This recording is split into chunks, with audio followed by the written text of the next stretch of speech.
in the next couple of days, 2 vehicles out again. The terrain and this environment takes its toll on the vehicles. They're hard as nails, they're solid as a rock, but sometimes you just get a little bit of dust or dirt somewhere where it shouldn't be, and they can have a little tendency to have a bit of a hiccup. So it's all fine, it's fixable, it's all good, and obviously today is Sunday, so no one really works on a Sunday, and why should they? They need to have their weekends with their families, etc. as well. But tomorrow we'll get onto it and everything should be good in the next couple of days. And another thing I just wanted to talk about ever so quickly, and for all you WildEarth people that have been with us for many years, thank you and welcome back again. You probably understand more so than the newcomers that we do have the odd hiccup, we do have the odd dropout, and for people that have been, this is one of your first or second safaris with us, we're streaming this live from South Africa, and when we go down into these little gullies or little sort of depressions, we possibly could have a breakup or a drop out of the signal, but we'll come back very, very quickly. So please bear with us, and I thank you very much for understanding. There's a beautiful old buffalo boy here. He's just standing in the shade. He's a solitary. I don't think there's any other ones with him at the moment. I'm just going to creep around here. There might be. He looks like a solitary bull. And they can do this. They can be solitary, they can be in pairs, as in just 2 boys hanging out together, or groups, bachelor groups. Well, he's not that old actually. He's a beautiful boy though. Oh no, there's another one over here on the left hand side as well. So he's got some, so you look at the, can you just have a look, zoom in please VM, and look at the oxpeckers on his back there. If you go in close, you'll see that they've even got their mouths open, panting. They're really, really hot. Red-billed oxpeckers will be all over these, particularly the big herbivores, and the small herbivores, and be removing parasites, but also if there's an open wound, they will be drinking that blood, because that's what their food is, and they will be, sometimes they can be detrimental to the animal. How quiet is this boy here? My goodness me. I am literally 3 meters from him. Wow. I love buffalo. I think they're one of the coolest creatures in Africa. You can see him feeding there, and how he's going for the quite rough grass. He's they've got a great ability to feed on all different types of grasses, and they've got a very prehensile tongue that can reach out and grab great bunches of grass and pull it back in. Oh gosh, he's good, isn't he? So close to us, everyone. That's a great bit of vision to see how big that boss is. I'll just move out of the way for you so you can get a better look. The boss is that real chunky, hard part of those horns. Protects his skull. And he's got those massive curled horns there that most predators will take a wide berth of. What a quiet boy you are. We'll just move up a little bit closer.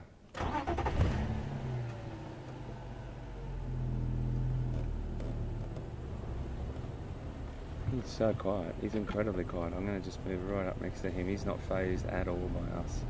At all. That is extraordinary.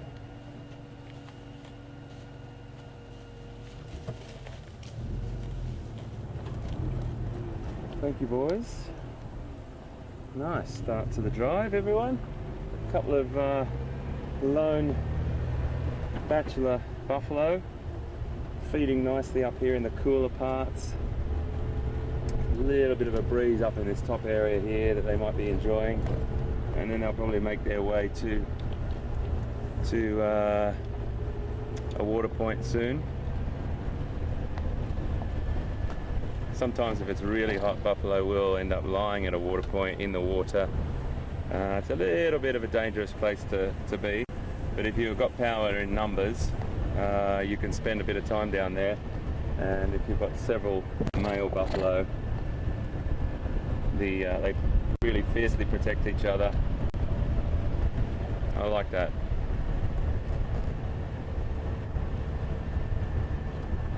So yes, it was a very interesting day yesterday. We came to a crescendo at the end of the day with one of the most extraordinary pieces of African nature that I've ever witnessed, and that was that wild dog hunt. And many of you left us messages on Facebook and tweeted us, and very, very kind words. We hope that we brought it to you in a way that was respectful to the wildlife and to everyone watching. And yeah, we just witnessed an amazing encounter. So let's look for some more amazing encounters today.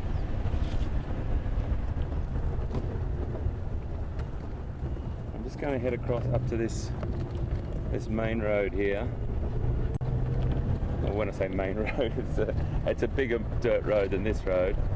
And we'll just head down that for a little bit and take a right hand into that Buffelshoek Dam where we were yesterday. Just see what's happened there. And see if there's any action.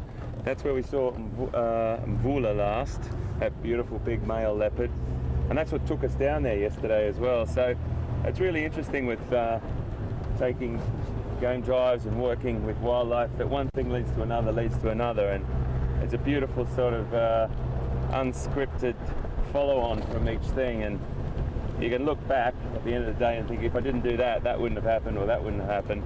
But you don't play it out other than a first few thoughts in your head, saying to yourself, all right, let's just go and check that out and we'll see what happens from there.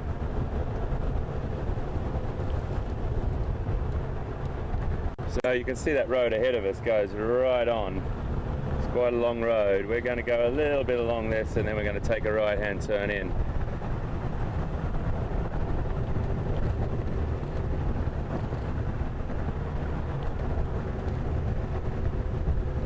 I think one of the interesting things that I got out of that yesterday as well, just on a side note, was Anat from Israel sent us a tweet or an email, I can't remember what it was, asking us how do wild dog hunt and what strategy do they use.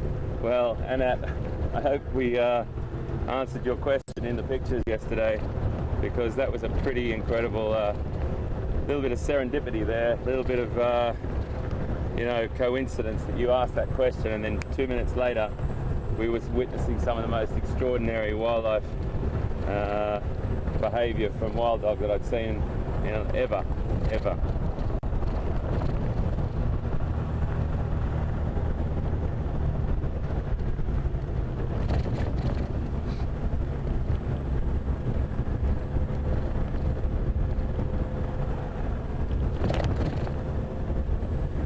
Been dragged out on the road by elephants.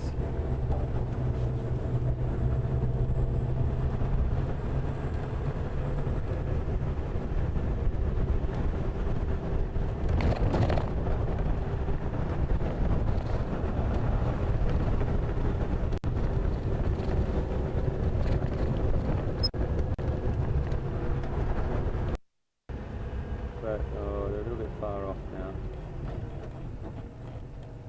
Give you a little look off in the distance, you might see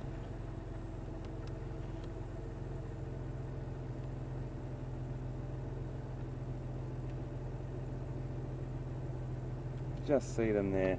They're called waterbuck. They've got a very distinctive white ring on their rump, and the males have got horns, the females haven't.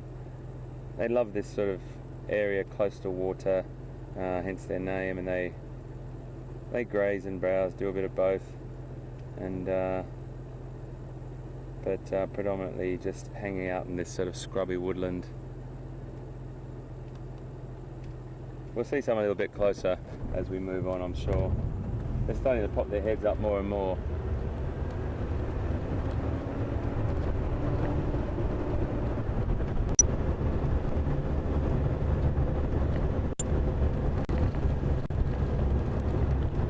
Saw back on those buffalo that we just stopped at, that even the oxpeckers were gaping their mouths, trying to cool down. Very, very hot.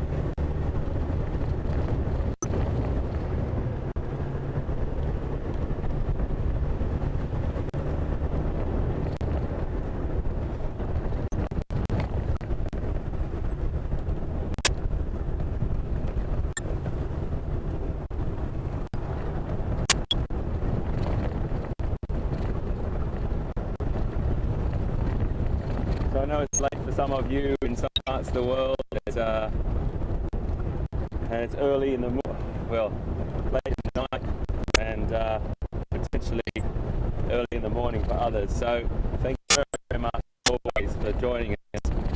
And there's lots of people watching, which is fantastic. Building up for Big Cat Week on National Geographic.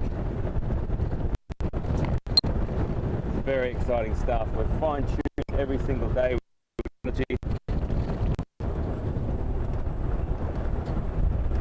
And somebody asked last night as well, I think, are we going to have fireside chats? And we are going to have fireside chats, and we will include the crew and ask questions to them as well, because that they have, because they're great. Really privileged to be sitting in the vehicles, VM and Brian as well, and Andrew and Jason eventually as well. They've been getting their first drives in. But behind the scenes, again, there's loads more people doing incredible jobs and working really, really hard to bring you this live. And I think, as I said the other day, I've done a fair bit of this in around different places of the world, and a lot in Africa, because it's something incredibly fantastic and unique, and the feeling you get inside about knowing that you are right there in the back of the vehicle with me. It's just such a great feeling.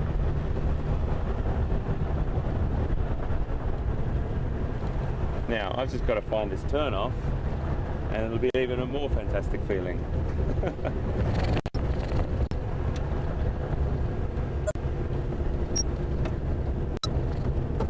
There it is. It'll be the one that I just drove straight past.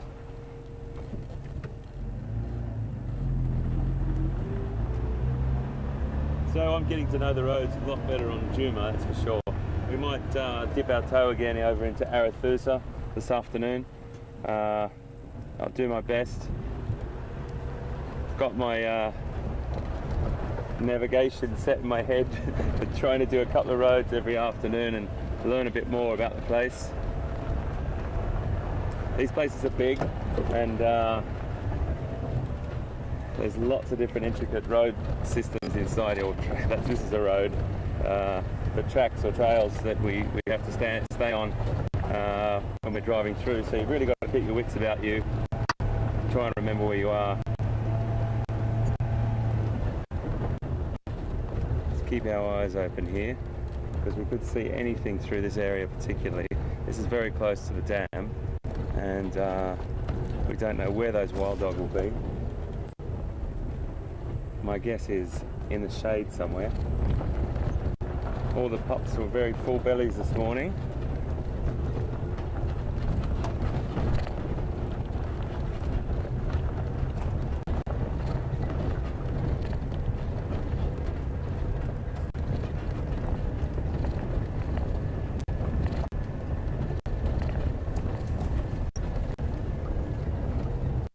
Taking this road down. I'm pretty sure this is the right road.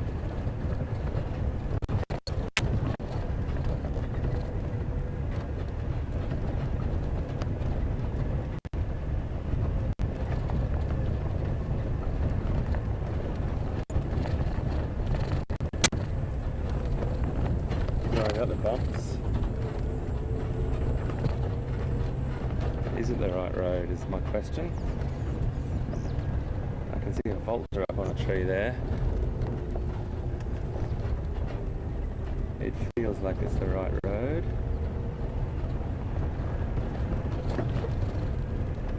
What do you think, Liam? Do you think I've taken the right road or not, mate? No. That white-back vulture's just flowing off there. I get some images of vultures a little bit better over the coming days. I think I might have been one track too early, you know. Let's just have a look at a little bit of technology in my pocket. It's a fantastic little bit of technology to look at my map. So just bear with me, guys. I do apologise. I just want to try and make sure we find out where we are exactly. I'm always learning these roads.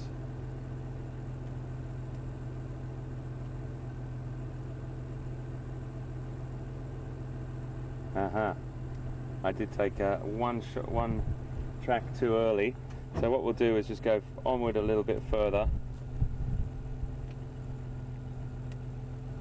So I'm there. Okay, we'll go up a bit further, take a left, then take another left. It'll take us to the dam.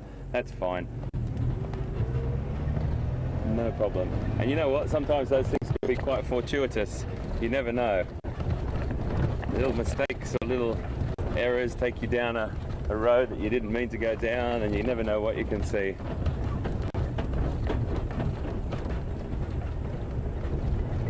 So we've had a lot of questions about the vehicles. The Land Rovers, about 96 model, petrol, much quieter than diesel for us when we're talking to you. We've chopped the windscreen off, we've taken the doors off, the windows are gone, the whole back is off the vehicle. Liam's got a seat around the vehicle that he can go around it on with his camera, and we've got technology, a stack of technology in the back of the vehicle underneath where Liam's sitting, and that's all the broadcasting, sending all our signals out. We've got a massive aerial off the back, and a couple of monitors, microphones, night lights. It's quite the business.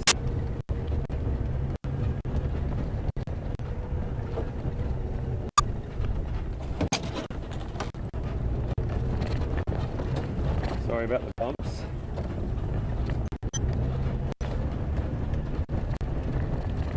When I was working in a zoo in Australia, when I was growing up, I was only about 25, and I never dreamt that I'd be doing this. I always had a wild and crazy dream that I'd be doing this, but I never thought I would get there to be driving around in Africa. And then, you know, a sequence of events occurred where I got the opportunity to go to Africa and work with rhinoceros and other species, chimpanzees in Uganda and in Zimbabwe and so on. And then a few other little turns in my life came that gave me the opportunity to work for National Geographic, and that was probably the ultimate for me. And working for them and all the great production companies that I've worked for has brought me to now working with WildEarth, and they're an incredible bunch of people that have been kicking around for quite some time doing this, and I was following them for quite a while as well on the internet and watching the first broadcast and thinking this is incredible. But never did I think I'd have this great opportunity to be sitting here right now with you. So a great privilege again, learning as I go these reserves, getting your help. Many people have helped me and sent in emails and tweets about particular leopards and how to recognise them. Actually, our operations director Will put a great tweet out today, if you're following on Twitter. I think it might have been on Facebook actually, about how to recognise leopards, so really worthwhile having a look at that. And it's just a great team of people. I think we're going to go down that way to cut out a little bit of time. Yeah, so it's a fantastic thing for me that working with animals in captivity was a very, very different experience, as I'm sure you can imagine. But it did give me an incredible grounding for, and probably a little leap into working in the wild. When I first went and worked with species that maybe been translocated and had to be managed in captivity for a certain time before they were released, they might have called on maybe a captive animal specialist's services. And you know, there's so many incredible scientists and people that work in Africa with wildlife. They don't do it for the money, they do it for the love. Sweet little girl just here. Have a look at this one. She's just run off. I'll just move up. There's a couple of them just browsing here. Nyala are so pretty. There's a little female just browsing there. Look at how the way her nimble little lips are going. But that little baby there, they're just walking off. That's a beautiful little baby. It's a youngster getting on. She's not really a baby. You can see just through there. They're just browsing away. There's no male around that I can see, but a lovely little encounter with these beautiful antelope. Nyala. Look how pretty she is. Look at her. She's great. She's so unfazed by us, and that's her offspring just running next to her. I'm out of here, she says. But the mother is just beautiful. There's a young male just going through at the end. And they have that sort of leaping, sort of loping gait through when they're running through the bush, jumping over sticks. They prefer this little bit of sort of scrubby, I like to refer to it as scrubby vegetation, open woodland. A couple of large sort of standard trees and then shrubs all around. So yeah, just about working with animals in the wild. We do this with great passion and love, but there's a lot of incredible science going on as well behind the scenes that we rely on as people that take tours or drive vehicles or whatever it be, and we rely on those super scientists that are out there doing all the hard yards that sort of are behind the scenes a bit. We have to take our hat off to them because they're the ones that gather this incredible data on species that might be on the brink of extinction or might be needing a little bit of a helping hand, a bit of management, and those fantastic scientists do an incredible amount of work towards their success and their survival. I'm thinking I'm on the right road now, and if I'm on the right road, that's a good thing. A lot cooler down in these little dry creek beds or river beds, or drainage beds, I always say. Much cooler here. Camp that's owned by now a friend of mine, but he's in Zimbabwe. How's that signal? Terribly sorry, folks. We just, as I said, we go down into those little gullies. We can break up badly. I'll just stop quickly here to answer this question. Joanne from Arizona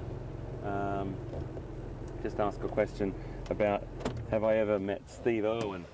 Many of you may remember Steve Irwin, or some of you might not know him. Steve Irwin was quite a charismatic character from Australia, and he was a zookeeper, and he used to be known as the crocodile hunter. And I only ever sort of met Steve once when he came down to the zoo that I was working in. He was going to take our alligators from our zoo up to his zoo whilst we refurbished the whole facility because we didn't have anywhere to put them. And not crocodiles, but American alligators.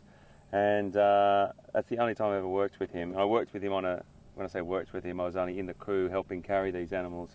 And you know, he's a big character. He was a huge character, and you know, some people love Steve, some people don't love Steve.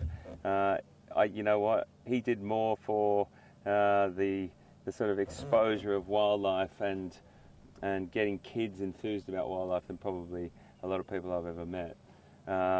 You know, it was absolute tragedy what happened to Steve, and we all felt for everyone involved. But you know, he was a massive character, and I don't think anyone will ever fill that hole.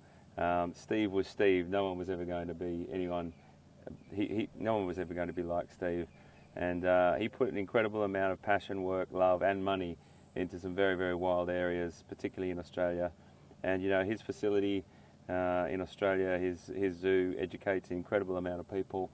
You know, he's a big character, and he did incredible things. But I didn't really know the guy, but he was a he was a big piece of conservation and getting messages out there. And as I said, you know, whether you were a fan or not so much of a fan, he was he did a lot for wildlife and getting kids involved, particularly getting them enthused about following wildlife.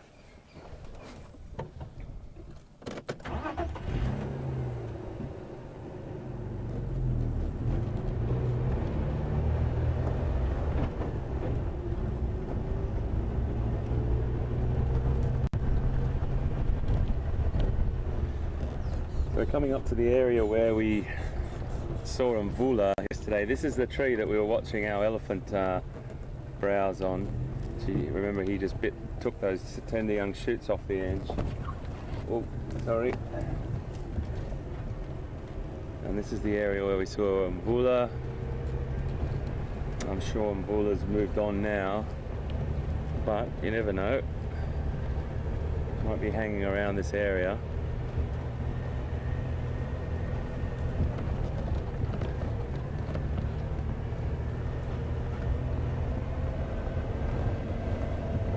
I have to tell you now, I feel precipitation in the air. I really do. I'm looking over to the left here. I'll point it out to you when we stop, everyone. I just wanted to say there's a big haze over there of dampness. I'm sure everyone knows. I keep licking my lips, folks. I'm so sorry. It's so dry out here. You're probably going to be swigging on some water in a second, I do have to tell you, because talking and the dry air, I need to keep well hydrated here, as does VM on the back. You know, we're both in this pretty extreme sunshine, sorry, eating flies as well. You know, most people, and these you WildEarth followers, you guys that have been with us for so long know that the hiccups and the little the things that come along. If it does rain, we have to get out of the rain straight away, and I'm sure you understand this vehicle's got so much technology on it. We get any water in it, in the street. So I'll give you good notice on that, of course, but I'm sure you'll understand.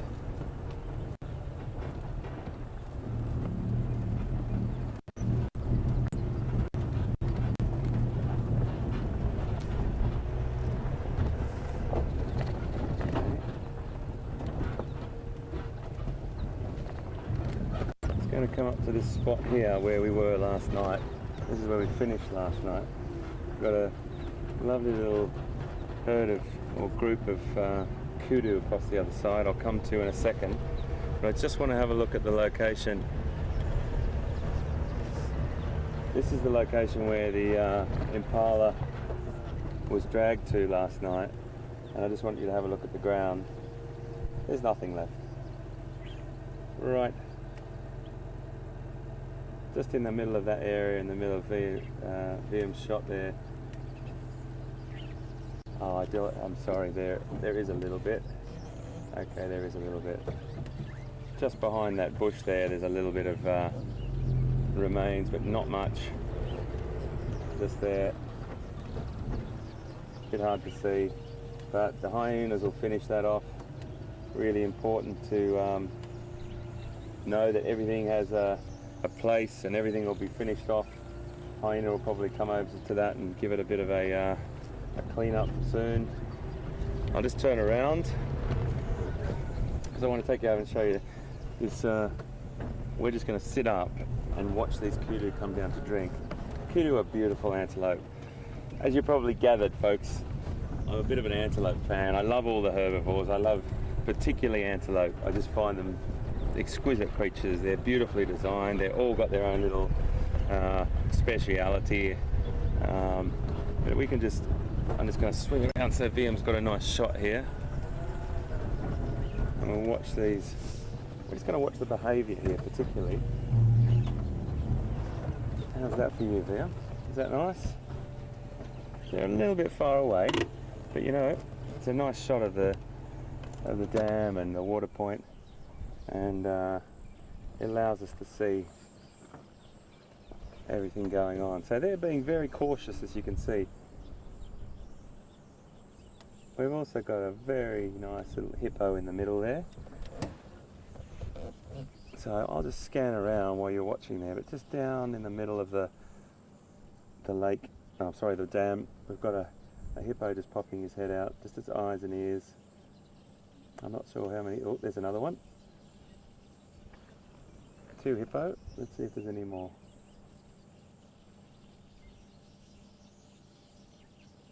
These lovely kudu coming down to drink here. Very nice. So this is a very cautious time for the animals when they come down to drink. It's a place where predators will hole up for the day if it's hot and look for an opportunity. All very cautious. They get a bit nervous when they come down these parts. But these are all kudu cows or females, which I'm sure you've seen before.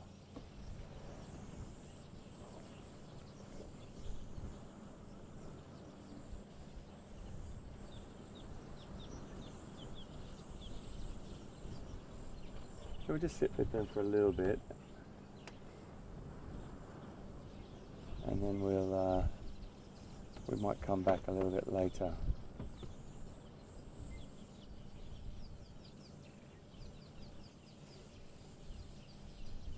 So pretty, beautiful, elegant antelope. The males are extraordinary, and that's what I really want to show you. I've been looking for a couple of bulls for a couple of days now, and they've got these wonderful spiral horns coming out of their head, and they're just fantastically shaped. They're the most spectacular horn on an antelope, I believe. And of course, when we're not on Safari Drive, I see them often, but as soon as we roll those cameras, they have a tendency to disappear. A little bit camera shy, but we will find them for sure. So a little bit cautious, just a quick drink, and they move back off into that little open woodland area and start browsing again. We've got our cheeky hippos just there. The hippos, as I'm sure you know, come out to feed or graze during the night, during the cooler hours. They've got a very, very sensitive skin, and the cooler hours of the day are much better for them. So just on dusk, they'll start to come out when dusk falls, and they'll start to make their way out to grazing areas where they'll feed for many hours of the night, depending on food availability, and that also depends on how far they'll walk to and from the water point.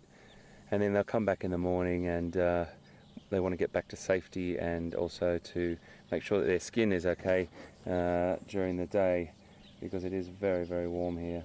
Hippos have gone down. Kudu have gone back into the woodland. We can just have a little poke around here as well and have a look and see what else we can find.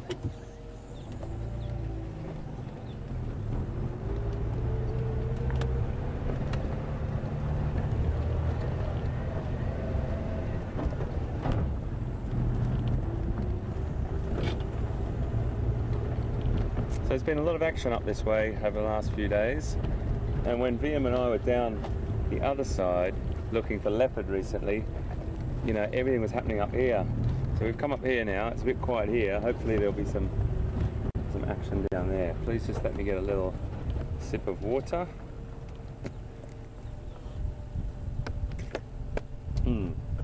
Hot water at that.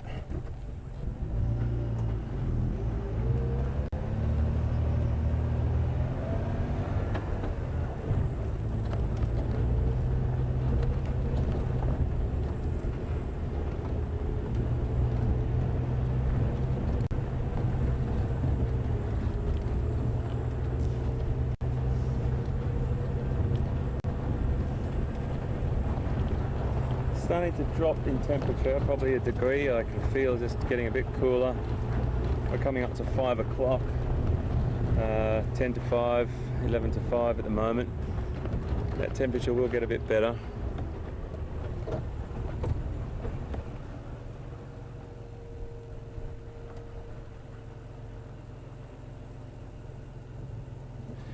Whenever I look out the the door, I'm looking at tracks, or what we call spoor.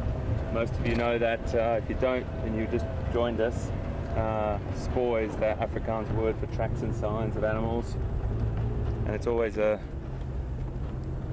good way to see on the road if an animal's been walking along here. Because the animals will use the roads, as we always say. They'll use those roads to get from A to B. It's an easy thing to walk on. It's soft on their feet, particularly elephant and some of the cats. Not always, but it allows them just to get from A to B.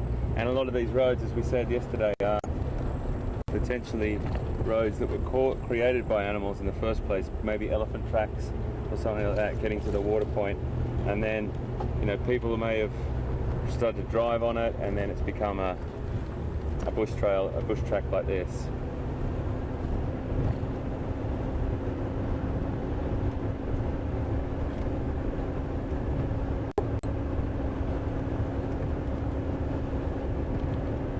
The elephants we have down in South Africa are known as the savanna elephant, or for want of a better term, it is referred to as savanna elephant. And there's also a forest elephant that's more in the thicker vegetations of Central Africa and those sort of jungle areas, or much heavily wooded areas.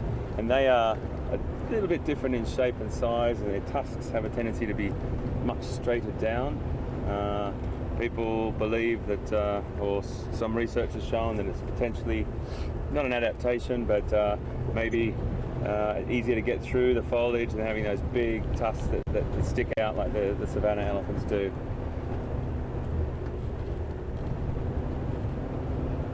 And I always love finding elephants.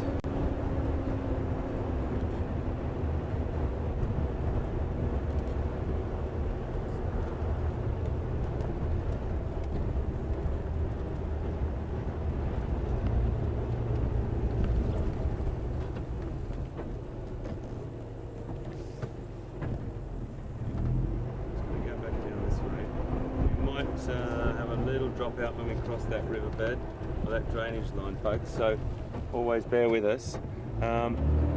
We just had a question from Donna on Twitter. Hi Donna, and thank you very much for your question about back at the dam. If there was crocodiles in that dam, would they attack the hippopotamus? Well, the answer to that, Donna, is a pretty straight no. There's a very interesting situation that goes on with crocodile and hippo. They can live or coexist very well, very well. I've seen in some parts of Africa hippos lying right next to crocodiles and tolerating each other tremendously. The hippos are a very, very formidable creature, as are crocodiles, but the crocodiles don't even have a tendency to go near the young hippo calves. I mean, you may get an occasion where someone's documented, and I'm sure it has happened, I'm sure it has, but majority of the time you see young hippo right next to their mums, and crocodiles give them a very wide berth. But it's an interesting thing to see hippopotamus, what we call hauled out. If the temperature's not too hot and it's in the winter months, the hippos will sometimes come out of that water and just sort of bask in the sun a little bit, but not for very long, and they'll just get to a comfortable state on that sandy bank or wherever they are, and you'll have crocodiles lying right next to them. So yes, there is a very, very interesting coexistence with crocodiles and hippos, but I've never seen a crocodile attack a hippo, but I have seen a crocodile feeding off a hippo that had died or been killed by a lion or something like that. I have seen documentation of lion feeding on a dead hippo while on one end, while crocodiles were feeding on the other end. That was pretty extraordinary. And that wasn't too far from here, actually.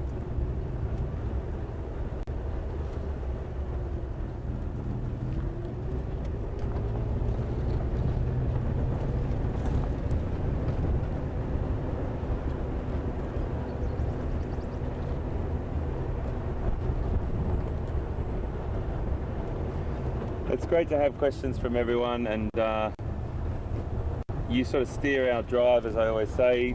Questions like that in context with what we've just done are really great, because it's a nice follow-on for me. That's what we would do on a safari drive. That's what we would do with our guests. We would talk about things and they would ask questions after a little encounter or something that we've just seen. So it's a really lovely way to do it, so thank you very much, Donna.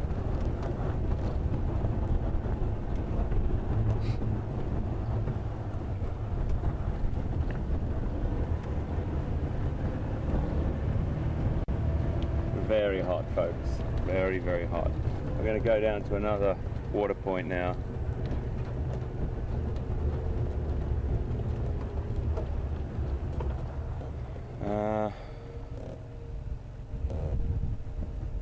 Left or right, folks? The first person to send us a message on Twitter now, take the left road or the right road, I will take it for you, and I'll give you a little bit of time. Control room will tell me who comes in first. First person to tweet now and tell me to go left or right, we will do it for you, and you never know what's around the next corner. Waiting for those tweets to come through the airwaves. Bouncing off the satellites now, coming to us. They're coming. Someone's coming. I'm sure someone's coming. It's beautiful out here. In the shade, it's lovely.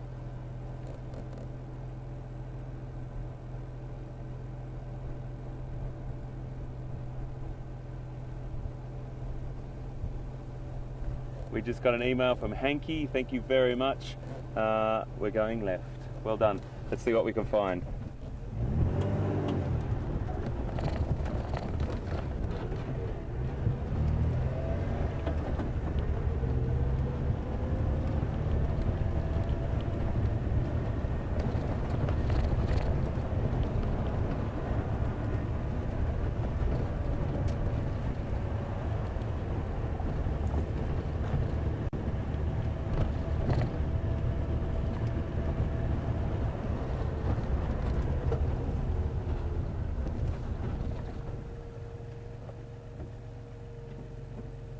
Giraffe.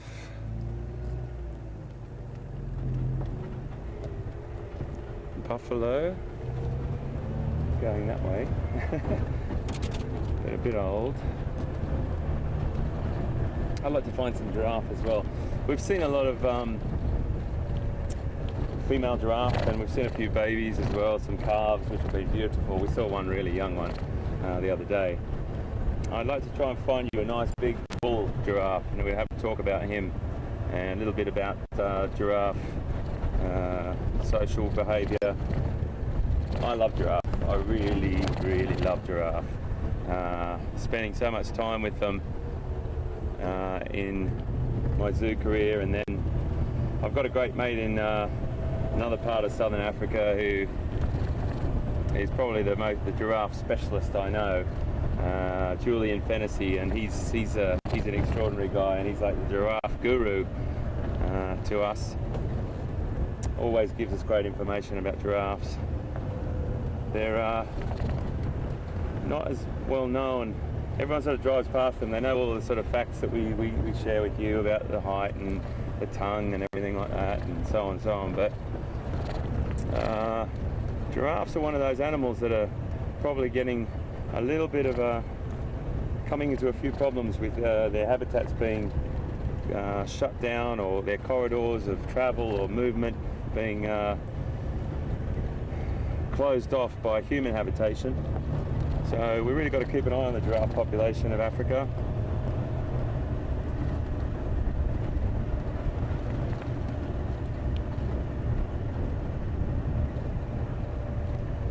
But they're great creatures. Okay, a little bit quiet up here, so we're just going to head down, see what we can find. We'll go to another water point.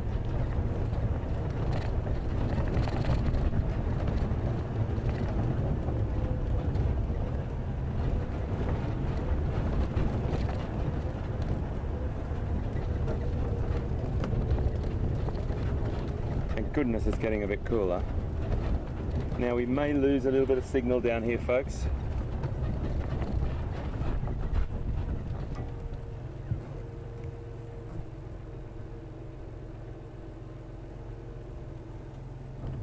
We're just going to travel down this road here, and we may lose a little bit of signal. I do apologise. So just try and stick with us if you do get stuck or it freezes or something like that. Stick with us. We'll be back very shortly.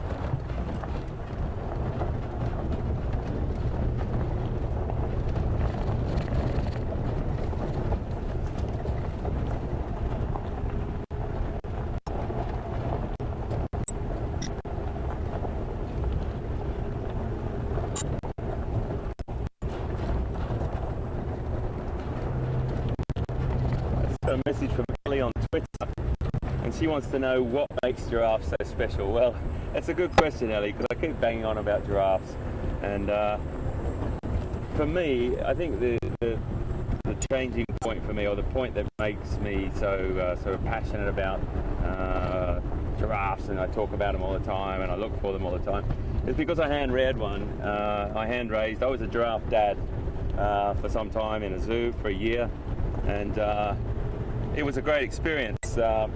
Unfortunately, the mum rejected the calf, and myself and 3 of my other fellow zookeepers, we hand-reared that giraffe, and it was an extraordinary experience. We really got to know that giraffe and a lot about giraffes. We needed to know what they ate, how much milk they drank, and so on. So there was a lot of talk with other zookeepers that I worked with who had ever done it before. Hadn't been done many times before in our zoo, so we had to talk to zoos across the world and it's great. It's just a great experience. And then I worked with them for so long. I used to do a keeper talk every day for about 10 years. Every day I was working, I'd do the giraffe talk, and it's just one of those animals that, you know, sort of an antelope you can understand. You know, it's proportionately designed to either have speed or be able to jump quite high or whatever. Elephants are another one that's quite an unusual looking creature. But giraffe, I mean, those legs, that animal has evolved to exploit a beautiful area of vegetation that no other animals other than elephant can get to. And I find that just a fascinating sort of adaptation, that over time those animals have gotten taller and taller and taller so they could exploit a niche in the vegetation that no one else really does other than elephants. I think that's just great. So there's loads of different things about a giraffe that I love, but they're fascinating. They really are. They look a little bit aloof, that's for sure, but they also they're fantastic at running. Oh goodness, if you ever see them running, they're just amazing. And also the males, when they battle each other, it's a behaviour called necking. They hit their heads and necks around each other, and that's what you see. I might lose you here, so bear with me.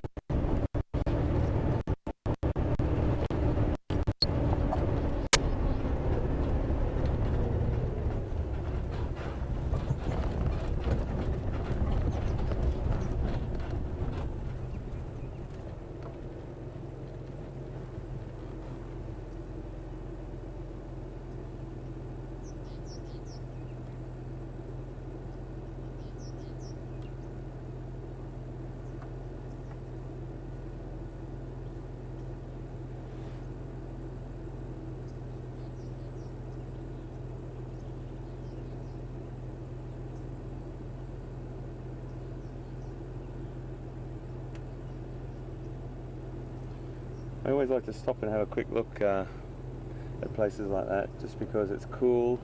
It's a nice time of the afternoon, just to see if there's anyone holed up in a little shady spot.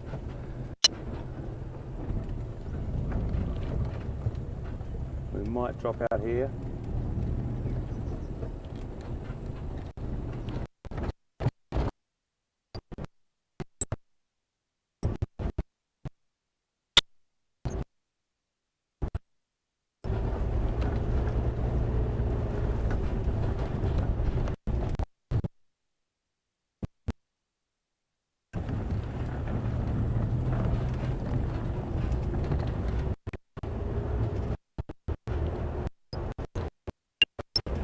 Even the birds are quiet this afternoon.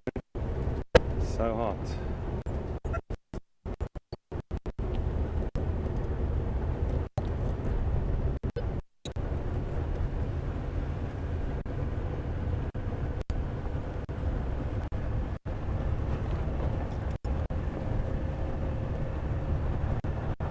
I'm just going to go up and have a look at Treehouse Dam before we go down to Twin Dams. Let's see if we can see what, if there's anything up there. There's another nice buffalo just here.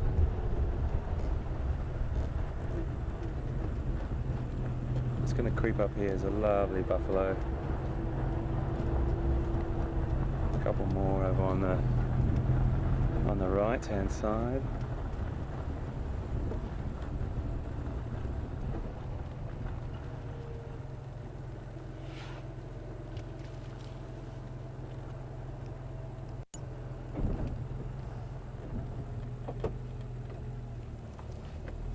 There's a couple more just here feeding. So these bachelor groups we see, I'll just come around so you can see around the other side of them.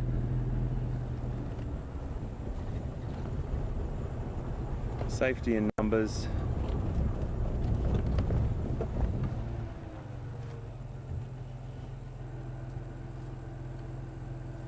They're so relaxed, the animals here on these reserves, everyone. This is only 5 meters away from me. Look at that prehensile tongue. Reach out and grab those beautiful bunches of grass there. They look tough, these boys, don't they? They are. They certainly are. Okay, thank you, my friends.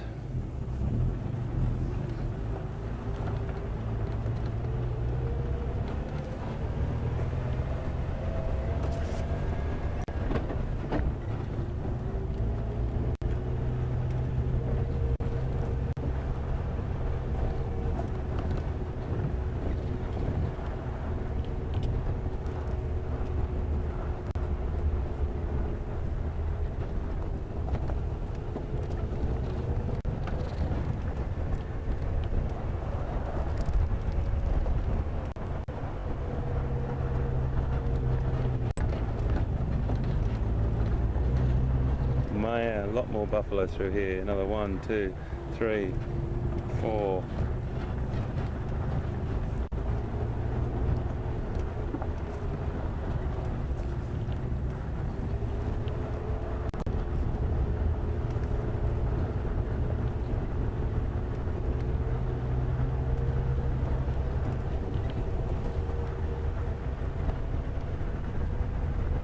Afternoon shadows are lengthening now. It's easier to get a bit more shade for the animals. It's cooling down ever so slightly, but it is cooling down.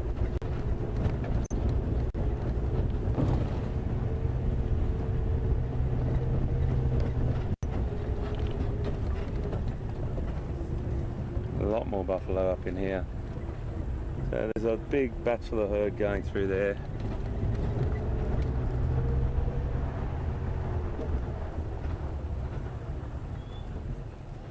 Double check my roads here. I think it's up there.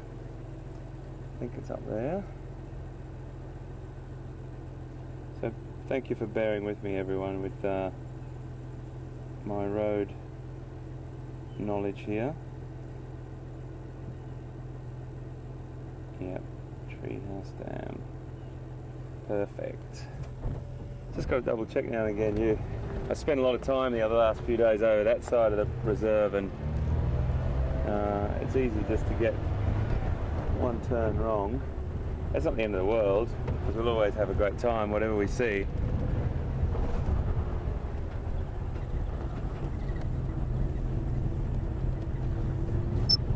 But it's nice to try and get the right, when you're trying to get from A to B, it's a good thing to do, to try and get there as efficiently as you can. Hot water. Nice.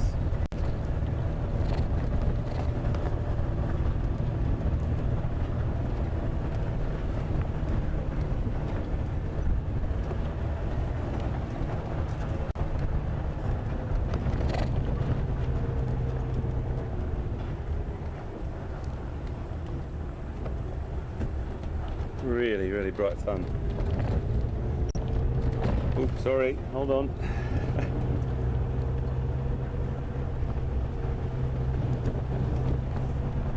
So again, if you haven't heard me say it in the last few days, but just to reiterate, this area here was burnt out about 3 weeks ago, and there's a really lovely flush of green grass that's come through here.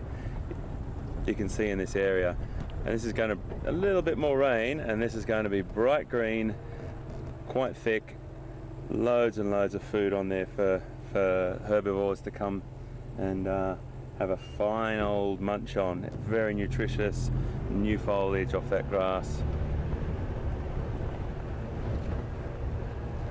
Okay. Just have a little look on Treehouse Dam. This is Treehouse Dam. We've stopped here a couple of times. This is where this lovely little hippo is that doesn't like to show his face. He sort of he just sticks himself under with his nostrils hanging out. Just stop here for a second. See what we can see on the through the binoculars. Very peaceful, folks, I have to tell you, very peaceful.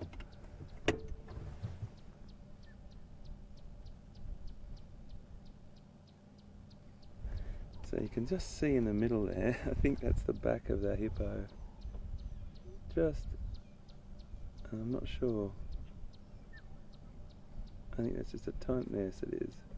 So, oh, he's just gone underwater. I'll show him again to you. It's not much to see really, but there's loads of catfish in this dam as well, which the birds, some of the predatory birds would look for.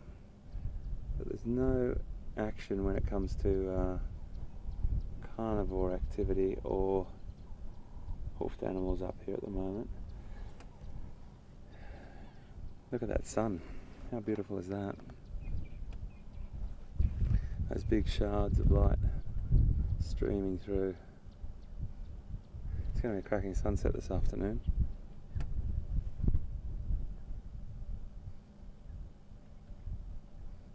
Can you see out in the middle there, Liam? There's a little tiny bit of, looks like a log sticking up.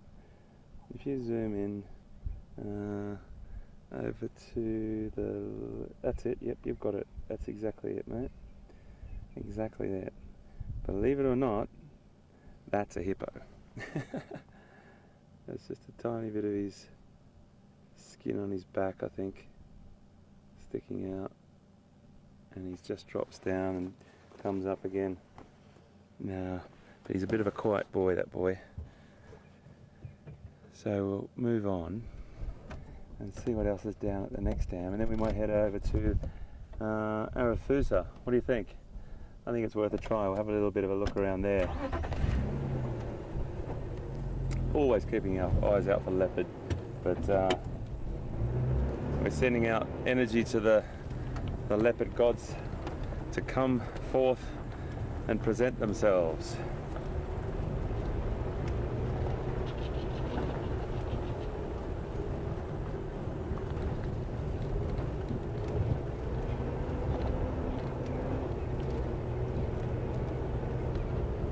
If we do get a bit of rain, all sorts of fun will present itself in these vehicles. It can be a little bit slippery around.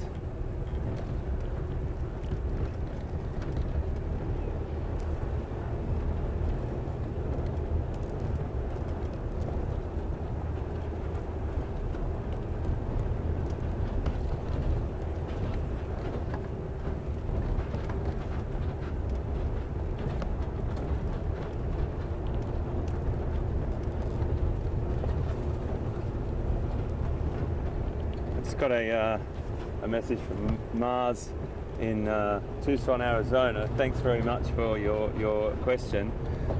Do the reserves do control burning and management regimes? And how do they actually do those?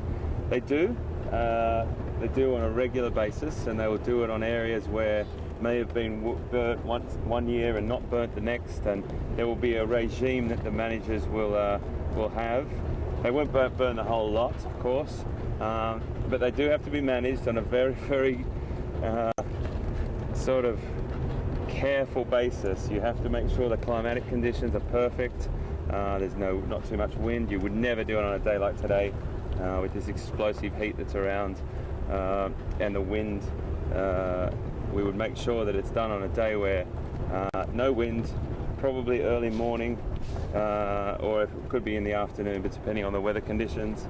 You would have a team of people that would be with good knowledge, run by a manager of some description, that would do a control burn along one way using a little tiny bit of a breeze to burn potentially, but not much. And it would burn to what we call a fire break or a cut line.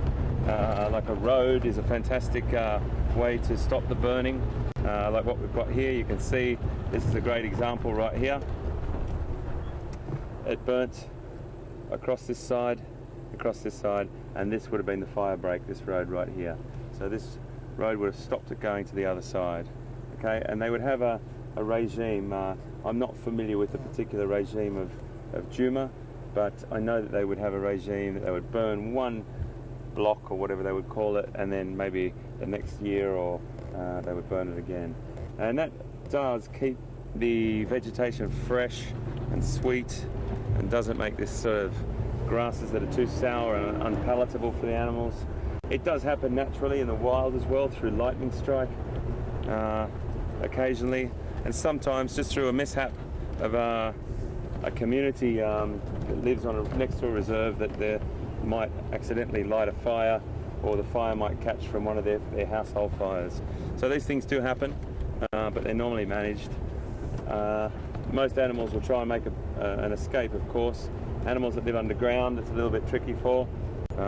Invertebrates, it's very, very tricky for, because they can't run away. They either have to, sometimes they're under logs or whatever that will be burnt.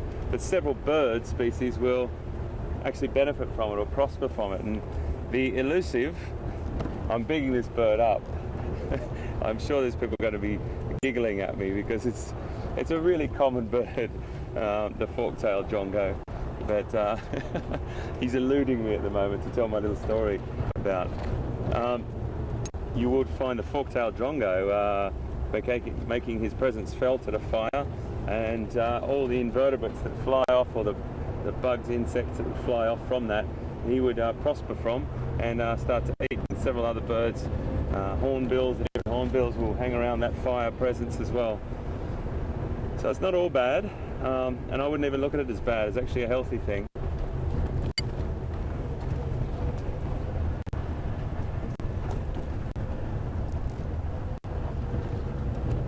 Just going back down now to Twin Dams and having a look down around there.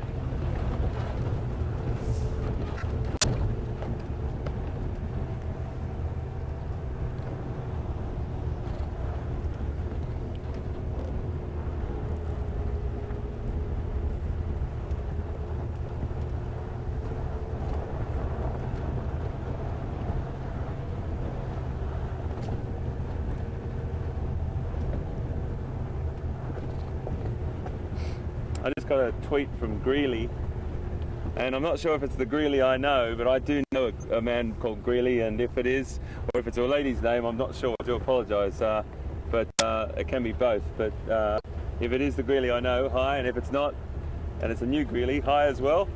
Thank you very much for your question. It's a really good one, and it's a question that's nearly impossible to answer, Greeley. How many animals would you see on a day on safari? You can have days where it just rolls out, like someone has put out invitations and every animal species that you ever dreamt of turns up. You'll see 3 of the cats, and you will see wild dog, and you'll see elephant and buffalo and giraffe and everything. And other days you won't. I'm just going to move up here, let these people pass. Coming back to you, Greeley. Hey Texan, how are you, mate? Good, good. Hi everyone. How you doing? How are you, mate? Anything around? There was just one buffalo. Okay. Okay. Giraffe as well? Yeah. Okay, lovely. West of the dam. Fantastic. There's a lovely sort of herd of bachelors up on the road up to treetops, and we just went over to Buffelshoek to the dam there. There's nothing really going on, some kudu, and it's a bit hot, isn't it, eh? Very hot. Yeah. How are you guys? Take care, man. Take care. Thanks. Bye, guys. Bye-bye.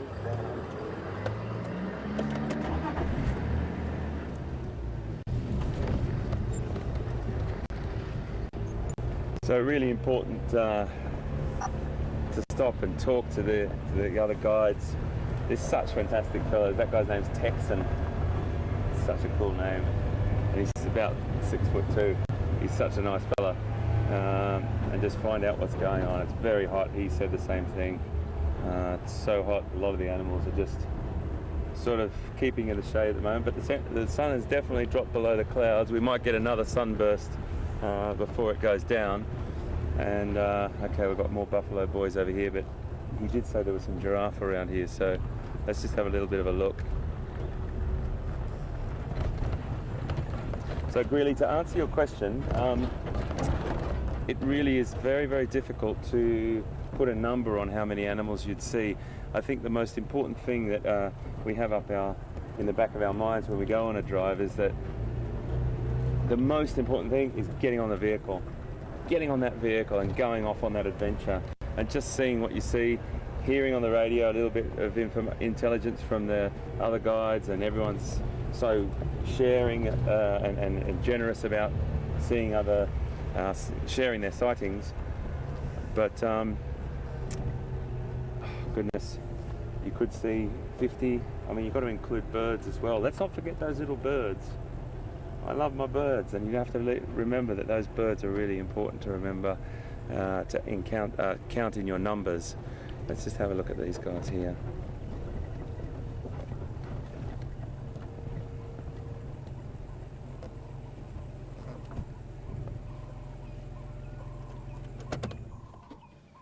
Something quite therapeutic about watching animals drink. They look like they're enjoying it so much.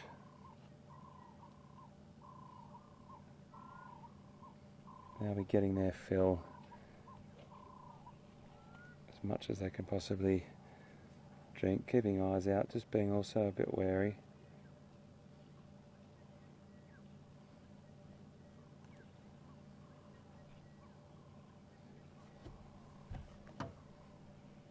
Another bunch of bachelors.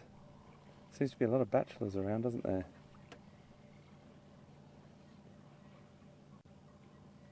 Checking us out here and walking out into the water, and that's a trait of buffalo as well. They walk out to drink in that water.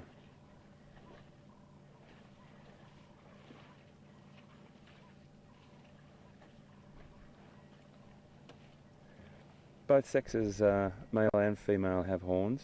These guys are just walking right up to us here. How cool is that? Look at him.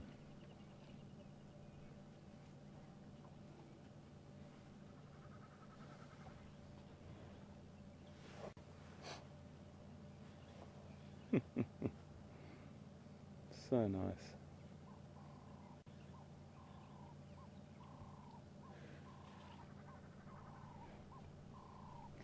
So both sexes have horns.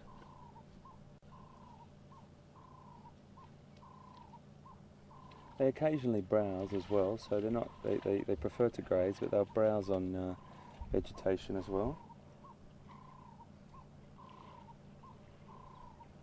And they're going to calve as well soon. I think that big herd that we saw already the other night crossing that airstrip, that herd of about 300.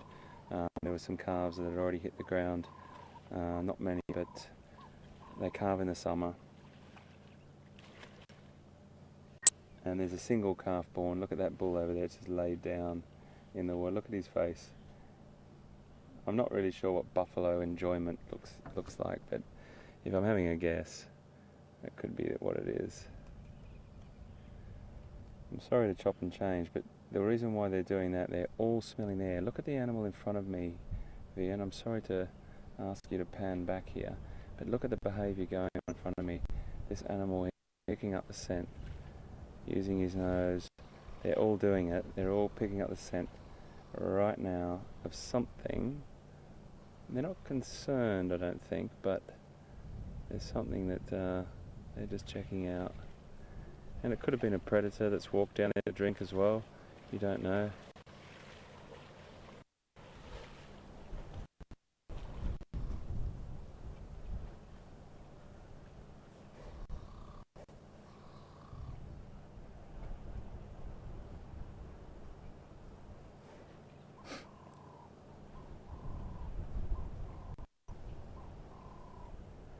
We just got a question from Angeline in Buffalo, North Carolina.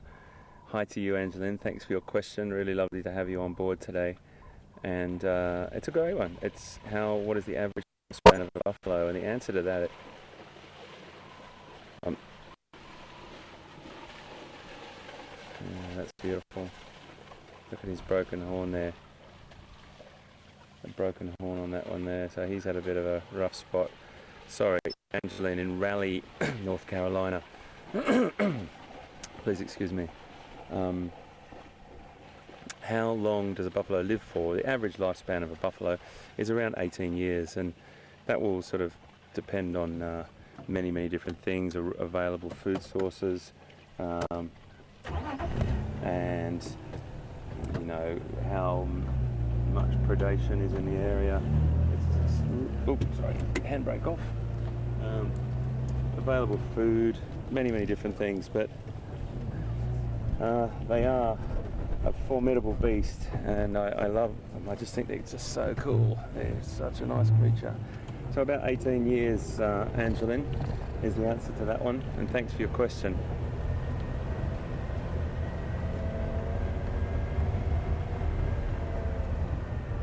I'd love to show you some giraffes drinking, but I can't see where they were, where they are. Sorry about the bumps, folks. We're just going to go down into Arethusa a little bit, dip our toe in there again, learn a little bit more about Arethusa, and have a bit of a look round. Then we'll come back here. I really want to have a look at these water holes this afternoon, because it's been such a hot day. I think everything will need to drink.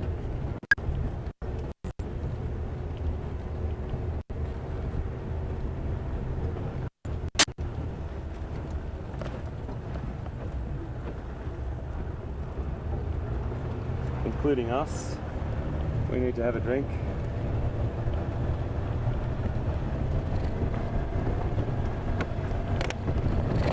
Oh yeah.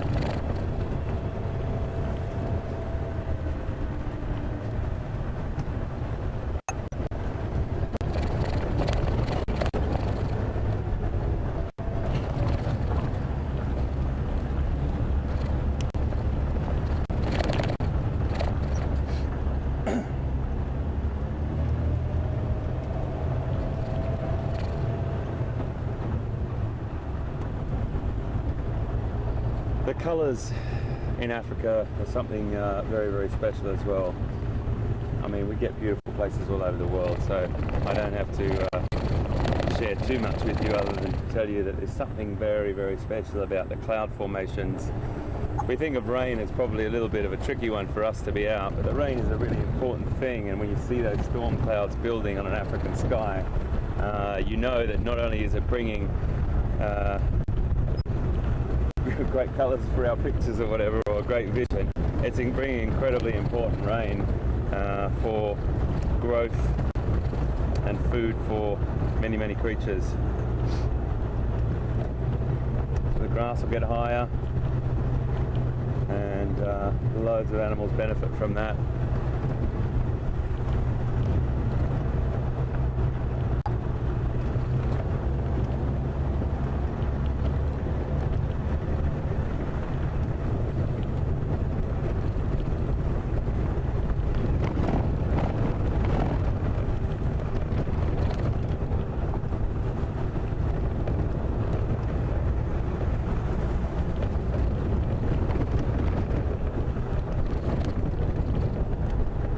temperature's dropped to about 35 degrees.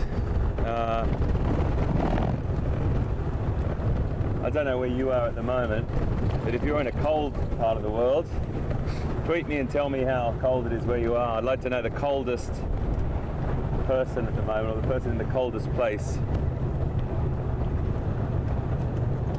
It feels quite strange when I hear, you know, it's really interesting, I mean, not strange, but when you hear someone sitting in, you know, the low single units of temperature somewhere else in the world. But it's great to have you on board. So this road carries on down to Arathusa, and we'll just take it down a little bit further.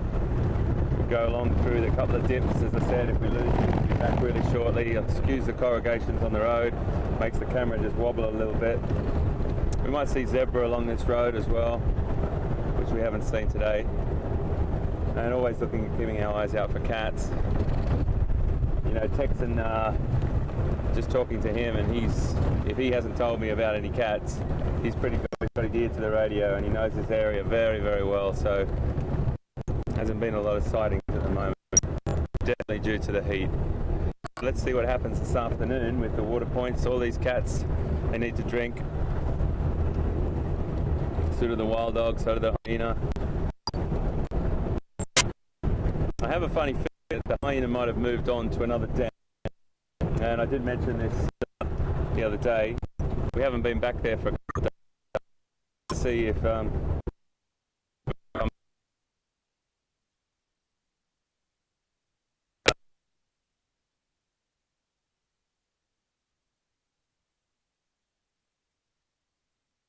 that's Wingnut, yes, you heard it, in Pennsylvania. Hi, Wingnut. Just asked the question if when those buffalo were using their sense of smell, is there anything they could have been concerned about? And the answer to that is yes. They didn't start to show behaviour where they stopped and sort of backed off or turned around quite quickly. It was just potentially a scent that maybe came down to the waterhole earlier. It could have been lion, or it could have been leopard, and they would have just picked up maybe a bit of that scent, or it could have been something on the wind far away. They have a great sense of smell, but if it was line, it was a strong sense of line, they would have shown very, very different behaviour. They were just having a bit of a scent, excuse me, and then carrying on with their journey. One of the things I'm not sure about, and I will look up and come back to you on, and I know that herds of buffalo have a dedicated pathfinder, and I love that. I love that they've got this this potential animal that is the wisest, or the one that they all trust to take them to water at the right time of the day, and to good pasture or good grazing areas as well. I'm not sure if it happens with bachelor herds, but I'm suspecting it does. Someone will take the lead. One of the individuals will be the trusted. They're called pathfinders, and they're the ones that lead on the animals to water or to pasture.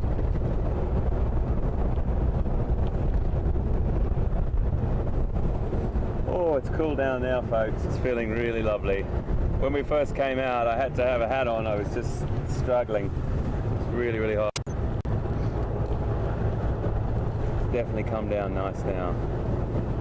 Oh, great stuff. It's only 5:30.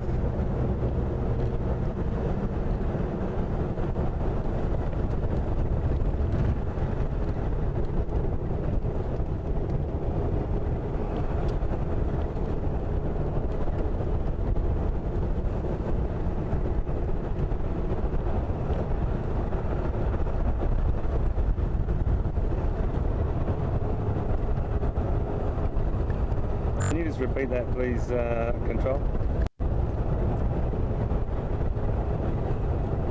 I just got a message that's coming through.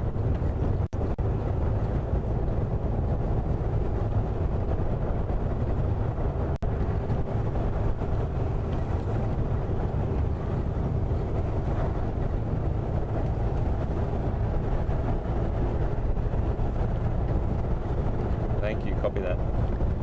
Brilliant, guys. Thank you so much. So it's just an interesting thing for me to, you know, when we've got it. Stephanie from Winnipeg has tweeted us, and I'm just trying to remember what the temperature was, but I think she said it was 17 Fahrenheit or about -7 or something like that.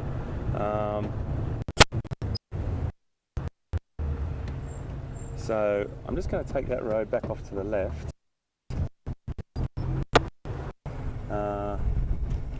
And just see if we can find something down there, because I have a funny feeling there might be an opportunity down there.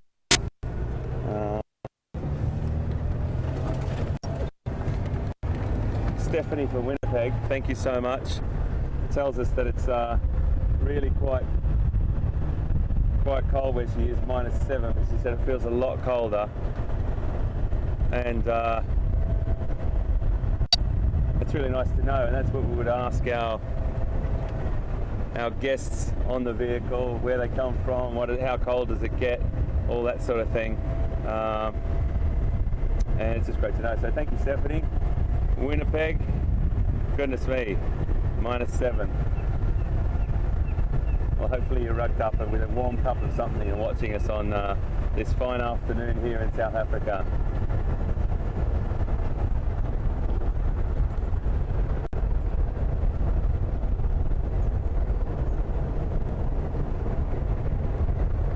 And thank you to everyone else, because it's not always, you know, like, it's very difficult to answer every single one, but Control Room just told me that you guys sent massive amounts of tweets, which is really kind. It's lovely to hear from everyone, and we always just like to take random selections, or if I ask for the first person, left or right, obviously it's the first person, but thank you very, very much. And I will have a look through those tweets as well, because after we finish the drive, we go back and we have a look, and it's really great to hear what people say and people think, and also some of the things that you've put back in.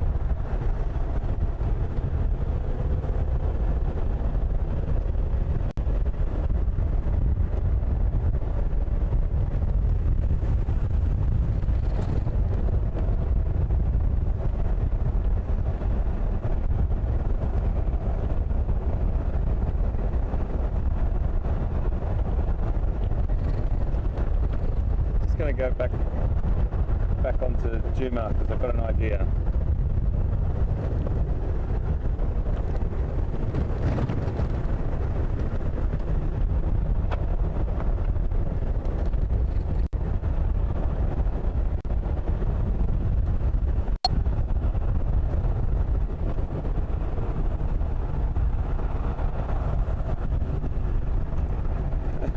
We just got a question from Richard in Oakham in Rutlands, UK, I think it was. Richard says that, do we use a commercial insect repellent, or do we use the old-fashioned method of a couple of drops of paraffin in our water, washing water? I use the commercial one, Richard.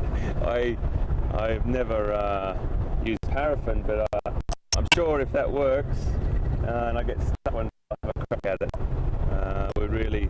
We just use a commercial one. I'm sure that's a bit hardcore these days, and I'm not sure how the old skin would last for me if I was doing it every day with that sort of stuff. I'm just going to duck in down here. I just want to have a quick look where I think we want to go.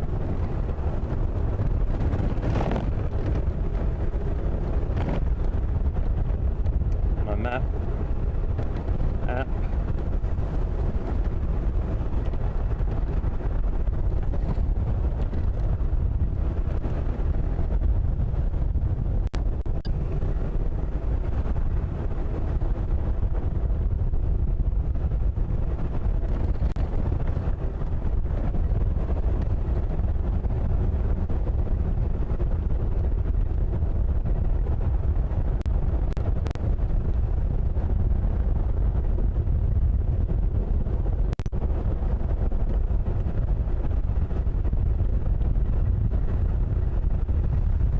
Okay folks, we're just going to carry on down here and go a different way.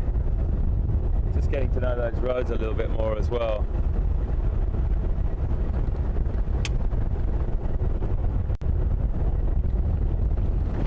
definitely got rain on the way. We've got rain on the way.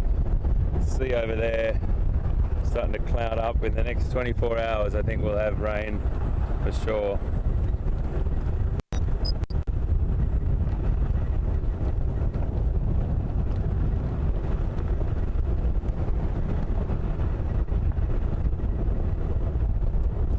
So very quiet this afternoon, folks, and we can have a little bit of a look.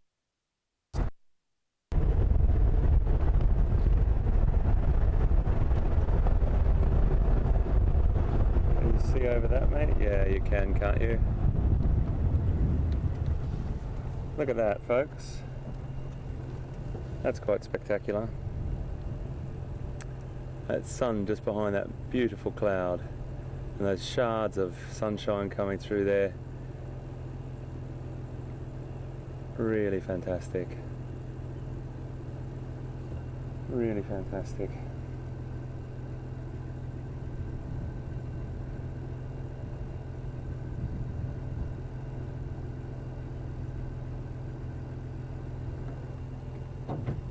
Okay.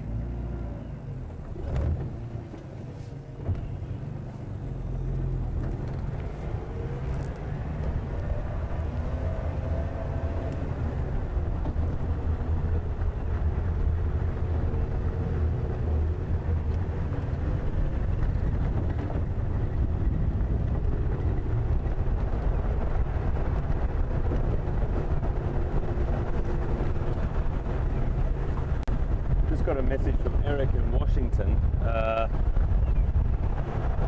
Eric's asking how we sort of quantify or how we try and choose the most pertinent question for the tweets that come through or the emails that come through. We go through them, and out back in the control room, the team are looking through always for the questions that relate to sort of things that we've been doing, or things about us personally, or something that might have happened in the last few days. So those sorts of things are the way that we look at them. But we always try to get to as many as we possibly can. We don't want to also fill the airwaves just for you with questions. Obviously on a day like today where it's been very, very quiet, we can ask a few more questions, which is always handy. But that's the way we would do it. We would ask questions that are most relative to the subject matter that we've been talking about. And keep them coming. We love them, that's for sure. And you guys have been really, really helpful so many times to me, particularly when I've been looking at those 3 leopards. We've got a lot of people that do know those cats and sent in some great sort of texts and tweets, emails and tweets, to tell us that I was looking at quarantine, and I was looking at Mvula and Karula particularly that day.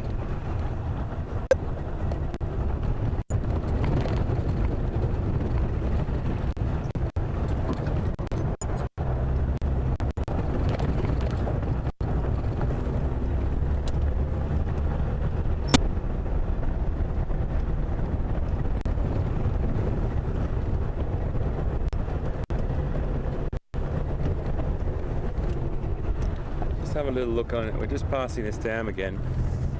I thought we were going a little bit far down, and I want to sort of stick around this area tonight and see if there's any action down here. This is where we were.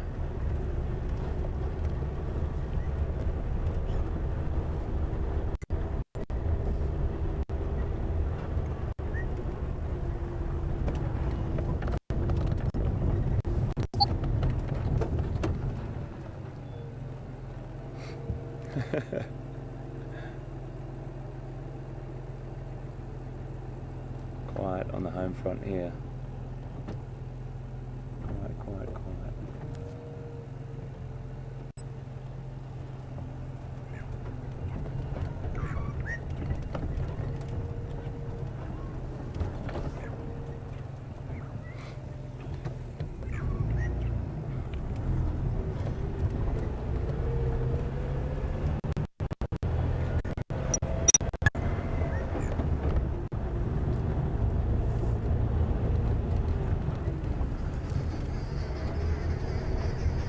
another question from Robin about the equipment that we're using, and these questions are great too, folks, because the equipment is always, it's a bit difficult to see it all, but we've got a camera mounted here on a very, very solid steel pole that's connected or welded to the, it's bolted actually to the chassis or the floor of the Land Rover, and then it's got a big head on the top where we've got a movable sort of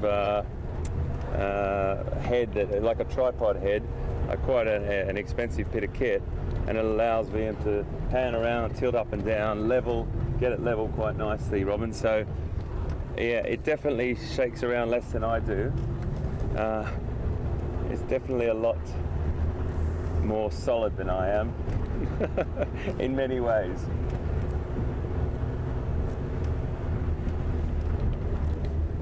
Oh, I want to find a leopard. I really want to find a leopard.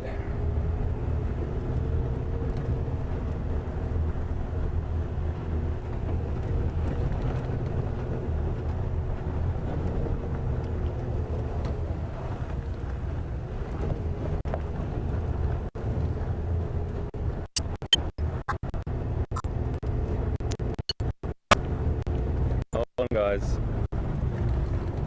Whoa.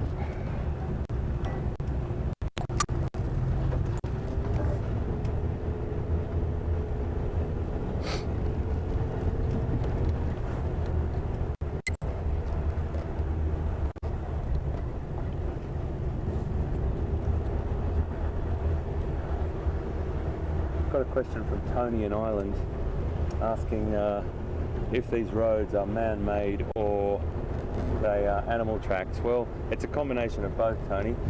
Sometimes you'll get roads that might have just been a bit of a wide track that elephants have used, and then vehicles start to use them as well, only the reserve vehicles, not public. This is a private game reserve, as you know. It'll just be vehicles like ours coming along them, and over a time that elephant track might a track like we're seeing right now, and it's important to islands there. Really important to know that animals potentially most time take the most effective or efficient way from A to B. And elephants, particularly when it's going to a water point or up a hill, they will either zigzag up the hill, and many roads have been put into good use by that have been originally animal tracks. So great question.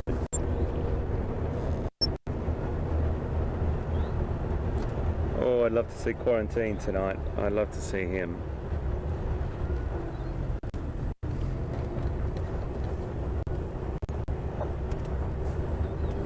Temperature's dropped. Feels like it's dropped about 10 degrees, everyone. And that's a chunk off the old Fahrenheit scale, and I'm sorry I don't convert everything straight away, but know that it's just dropped considerably. 10 degrees Celsius I meant by that.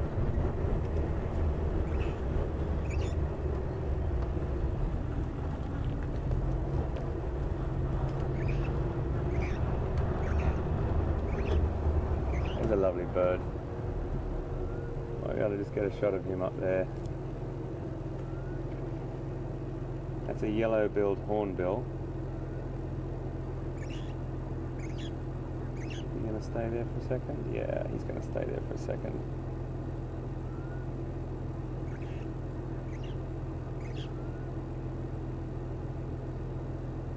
It's known as the southern yellow-billed hornbill. I'm not going to turn the car off just because he will probably fly off as soon as I take the car off.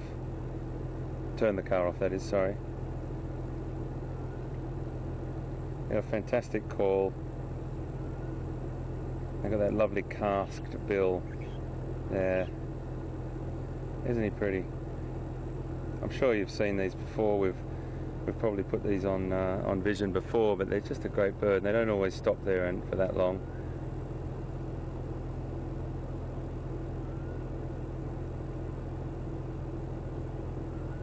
the females and the juveniles have smaller bills than the males, but that's just a lovely bird. Southern yellow-billed hornbill. I wonder if they could have made that name any longer.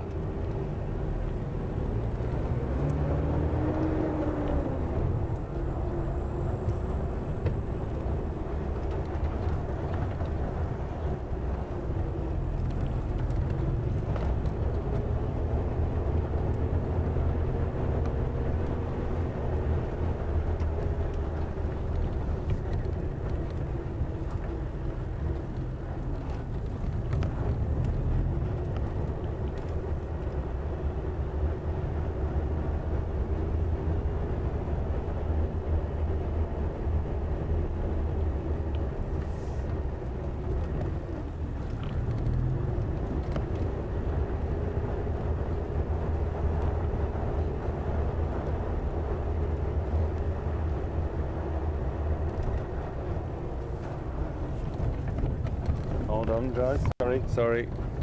Apologies. Bit of a bump.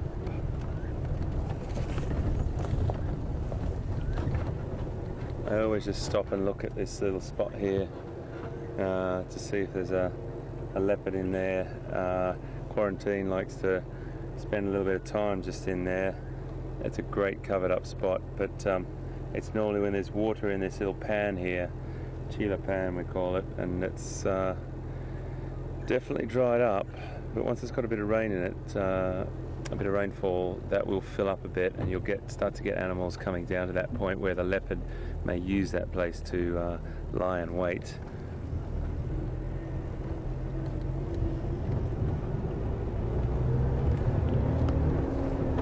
We might pass our little hyena household and have a little bit check in and see if there's anyone there.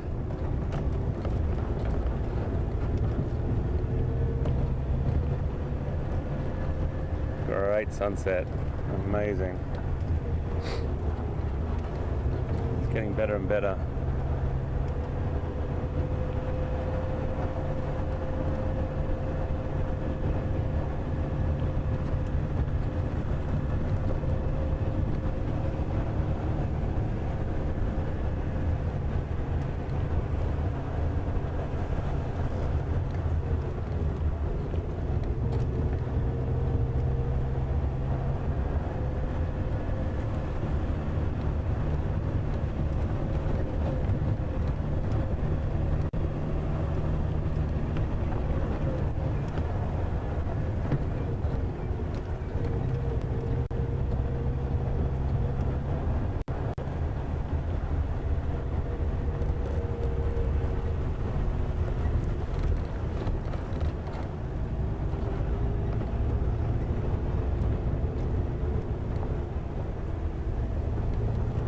Got a good question from Fiona in Scotland, asking if the southern yellow-billed hornbill that we just looked at was the same bird as the go-away bird.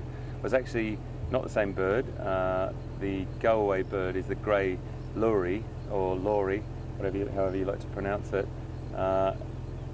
It's a very, very different looking bird, grey with a little crest on its head.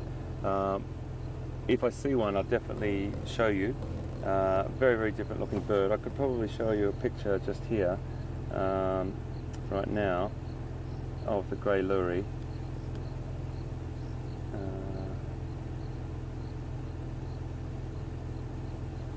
This is what the grey lory looks like. I'll hold it nice and still for you, and the VM will zoom in there. That's what the go-away bird looks like.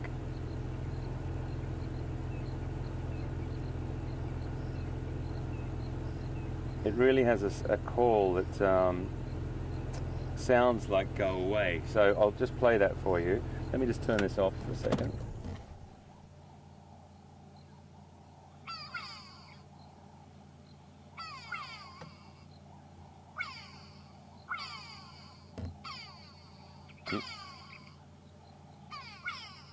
So that's the call of the grey lory, and they're a very, very different looking bird. So that's what they look like in flight, but a different looking bird to the to the southern yellow-billed hornbill. And if I see one, I'll definitely stop for you.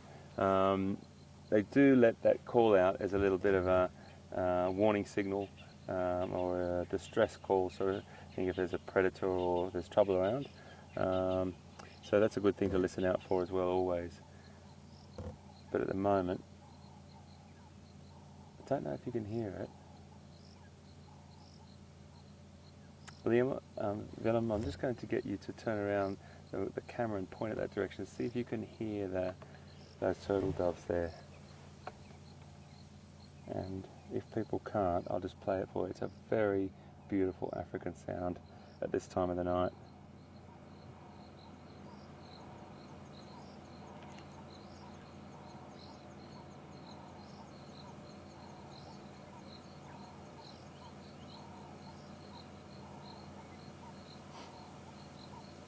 Can you hear that, everyone? That beautiful, beautiful African sound of the afternoon. They're a really modest-looking little bird. They're these guys here. It's a Cape turtle dove, and they're a very sweet little bird. We see them quite a lot, and I'll stop and show you one of those as well. It's always nice to hear those calls. So remember what we said, hearing the calls is nearly as important as recognising the bird. That sound like, just in case you didn't hear them.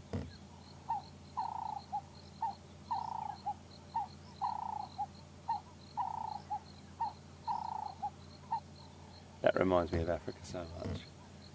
If I hear that call on a documentary or something, and just one of those beautiful sounds of the bush. Cape turtle doves. There's crickets.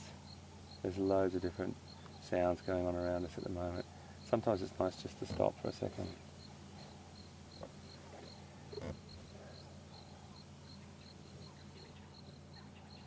Loads of different birds going off. We'll move on. We've got an hour, my friends. We are going to do our best to find some interesting other things. But again, today, folks, a little slow on the big sort of cat scene.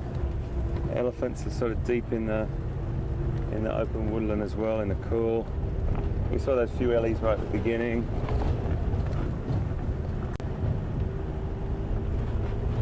I'm just going to go up to another area now that Shadow has been seen in, but she's a leopard. She's a leopard offspring of Karula, and I haven't seen her yet.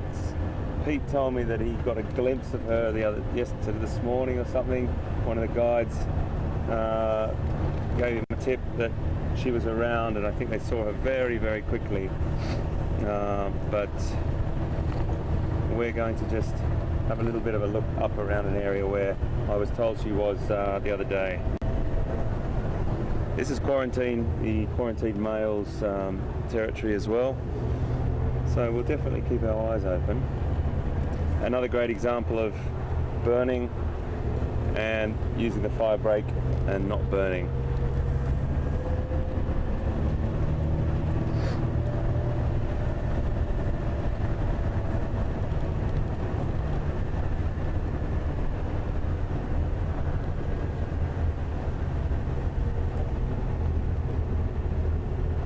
So I'm just looking down into this little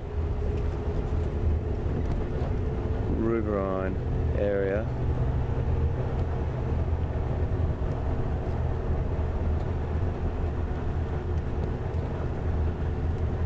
Oh, come and have a look at this, folks. Oh, look at this. This is what it's all about, my friends. Oh, sorry about the bumps. Come and have a look up here. I'm not going to be able to get really high, but I'll get you to this spot here. Oh, it's not really good, is it? So let's just drive up a little bit higher before we lose this sun. Hold on for a second, folks.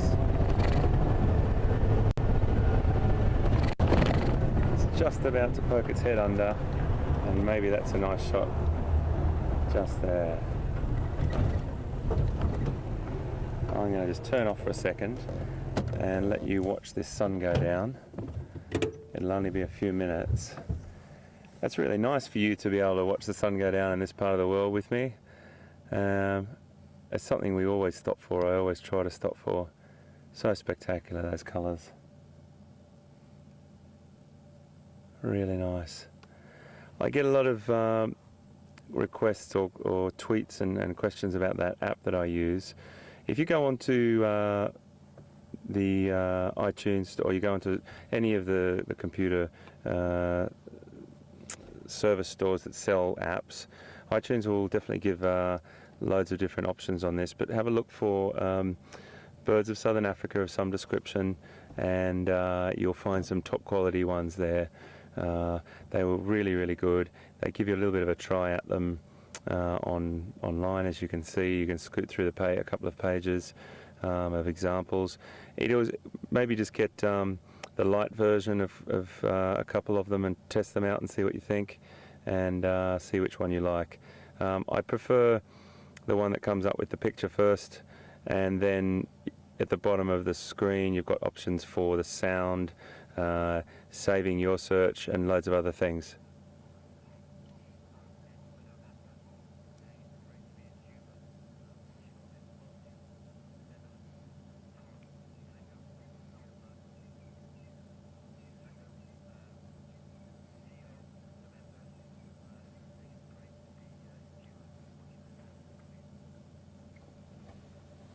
Lovely message from Ton in the Netherlands that just said it's great to be here watching the sun go down and watching all this happen in Djuma Game Reserve with us. So thank you very much. The sun has gone down. I think we are on a quest. We're going to spend the next hour looking for things with whiskers. So it's cooled down considerably now. Before it was just way too hot for them to come out. I'm going to frequent this area, the waterholes again, and just have a bit of a scout around and see what we can find. We'll do our best, of course, we always do. That was pretty beautiful to see. A couple of nice little birds, a couple of buffalo. Nice to see some giraffes. Let's see what we can find. Am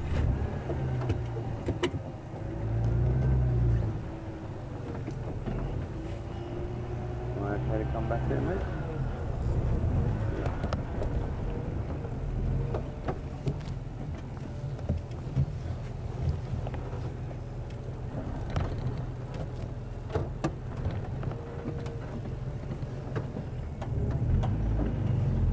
Folks, I'm sorry it's a little bit bumpy at the moment getting across this, reversing this road.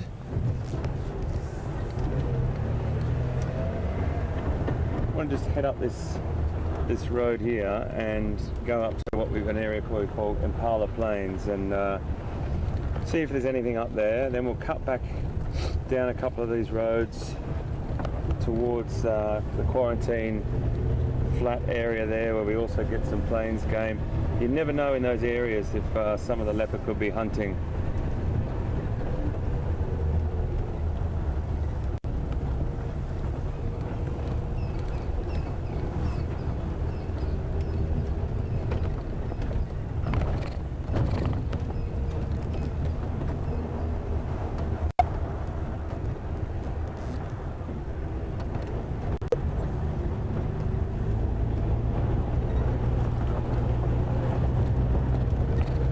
Just got another tweet from Jeannie. Oh, I'm looking at that sunset, it's just magical. And Jeannie just sent us a message from Washington, and she just said, sorry about that. She just asked if I could talk a little bit more about the app that I was using, and she apologises if the question's been asked before. Well, it has been asked before, Jeannie, but never apologise.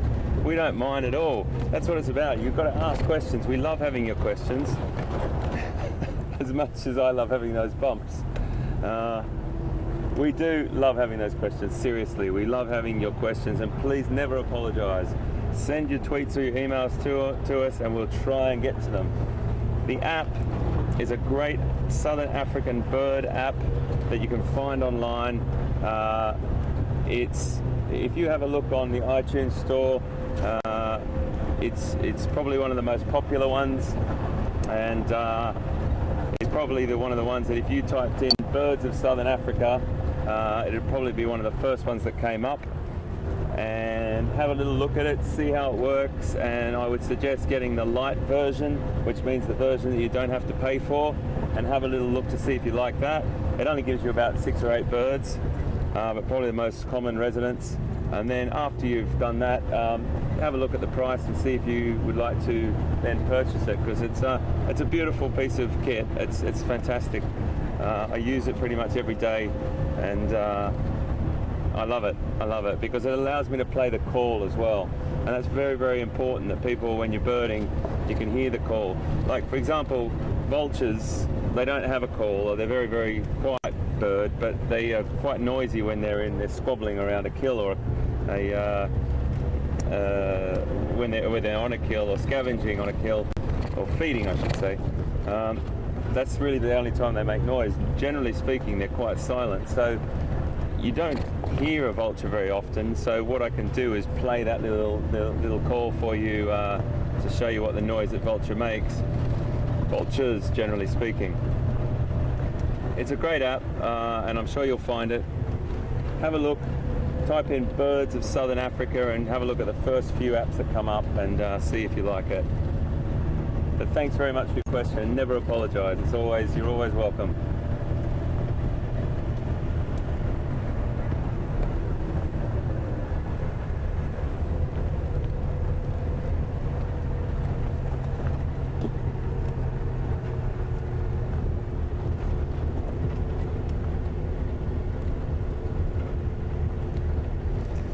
Leopard. I want leopard.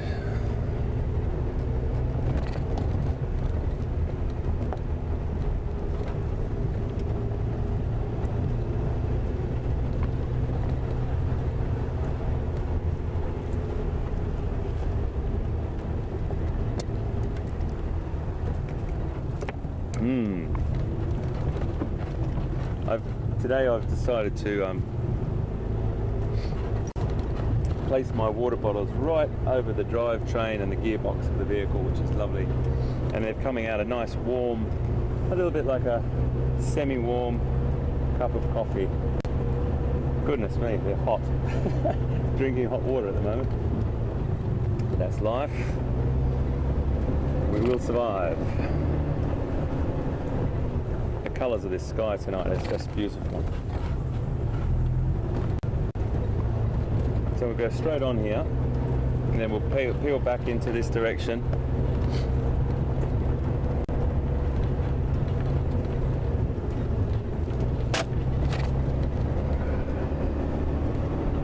We're just going to head back to the east in a minute.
Question from Barb G, and she on Twitter, and she is asking, hi Barb, how you going?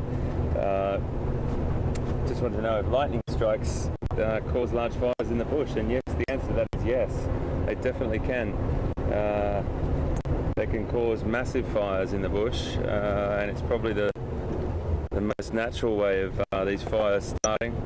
The ones we're looking at to the left of your vision right now is a management tool that's been done by the reserve managers to flush out some new green growth, and it's a great thing to bring on new food for a lot of the antelope. But yeah, definitely, Barb, the lightning strike do cause major fires occasionally.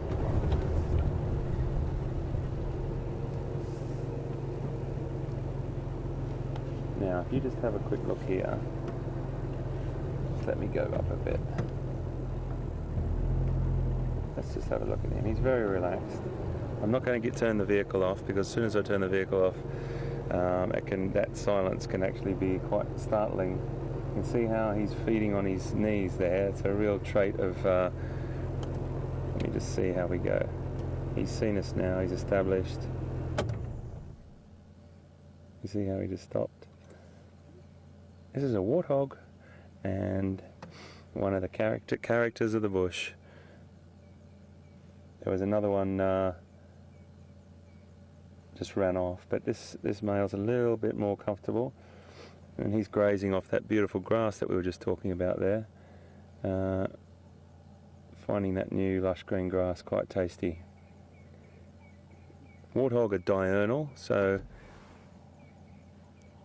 they are going to be spending their time through the night in a burrow, which they would have potentially renovated themselves by going into an old aardvark burrow, normally in a termite mound, and they will use that burrow, and they'll have a series of those throughout their area that they live. They're sort of little places that they can run to when they're being pushed on by predators. So if they get chased, they know exactly where that network of burrows are, and they can run in. I think I mentioned the other day that the youngsters, if they're small enough, they go straight down head first into these burrows, where the adult will race to the burrow and turn around and go in backwards with those formidable tusks sticking out the front there, just in case a predator did come down. I've never seen it, but I have a friend that's told me that he has seen a leopard take a warthog out of a burrow.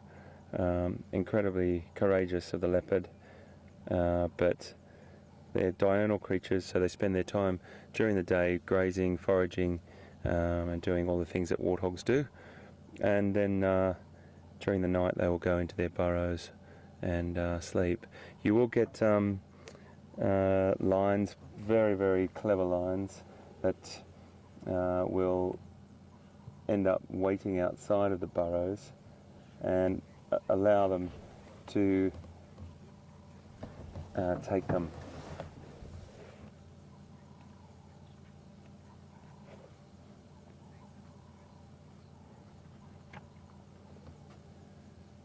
And I know for a fact that Will, our operation director, he runs a leopard research project, he's had camera traps on burrows, monitoring to see whether leopards did actually predate warthogs, and they've captured it live, or they've captured the footage actually of leopards taking warthogs out of burrows. So it does happen. Lions, for example, a lot bigger and can't quite manoeuvre themselves down there, but they'll have a try. I mean, wild dog, we saw that yesterday. Wild dog digging for a porcupine.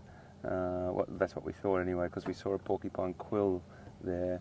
But you'll find animals will do some really, they'll go to great lengths to get food, and they'll use all different techniques.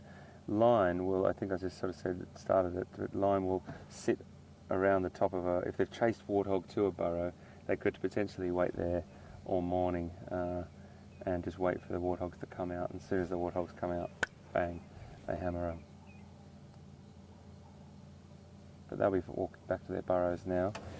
We're not going to be walking back to our burrow now. We're going to drive on.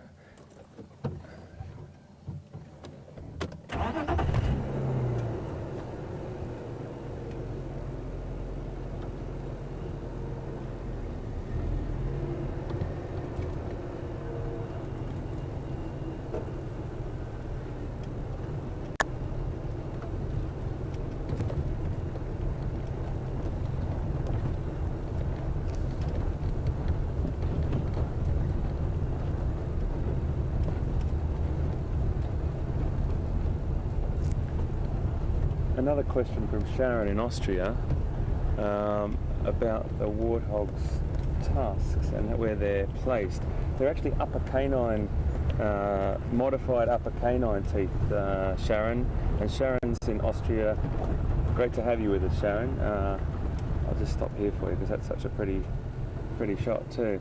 So they're upper canine, modified upper canine teeth, and they grow at a 90-degree angle out of their jaw, and they are basically their weaponry, and they're constantly growing, and they're constantly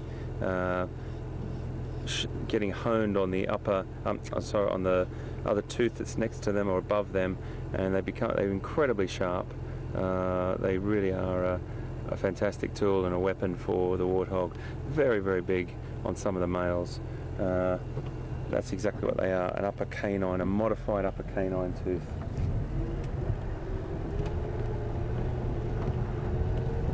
We're just going to cruise down through here now, see what we can see. The afternoon shadows are definitely gone. The sun's gone down. It's cooled down considerably. We've still got enough light that I'm not going to put the lights on. I'm just VM will tell me when I need to put the lights on.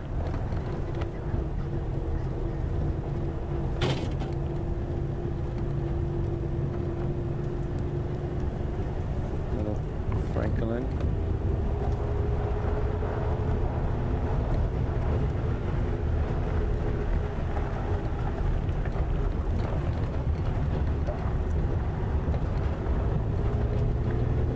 Larry's just contacted us in Florida about lots about warthogs coming in, folks, and they are a really interesting little creature. I really like them.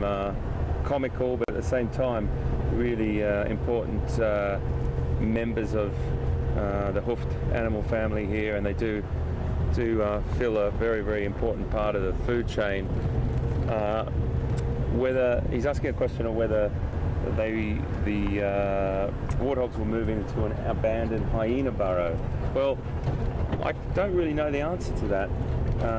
I can't tell you. I've never heard of it, and I've never not heard of it. So I suppose what we would have to do is know that, have a good handle on a hyena burrow and know that hyena have used it, and then try and figure out whether... Sorry guys, I just saw something run through the bush there. It was I think it was an impala. But to answer your question, Larry, it's definitely about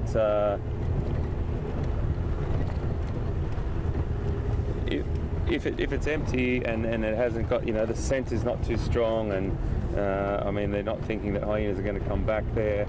I'm sure that there would be a potential that could happen. But I've never heard it not happening, and I've never heard of it happening. So I'll try and look into that for you, Larry, and see if I can come back to you on that. I'll do a little bit of a look up, Larry. I don't know if you're a regular watcher, but if you can tweet us or email us and tell us if you are, I'll try and give you that information tomorrow morning when we're out and find out for you.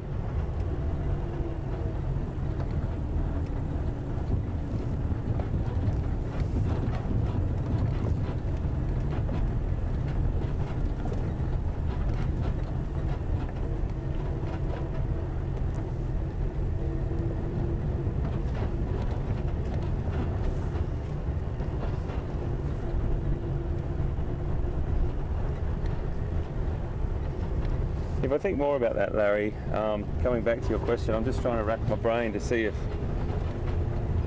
there's any reason in my mind. I'm sure I've read that they use the termite mound burrows get turned over quite frequently by different species, so I don't imagine, sorry.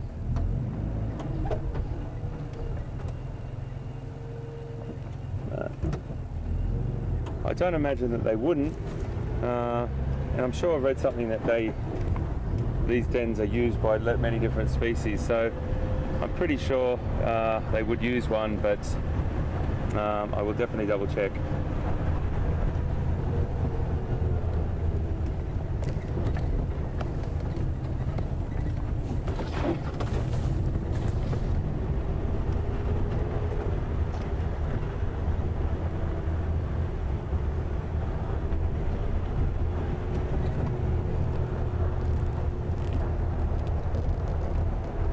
just driving very slowly through here, folks, just because the afternoon shadows are gone.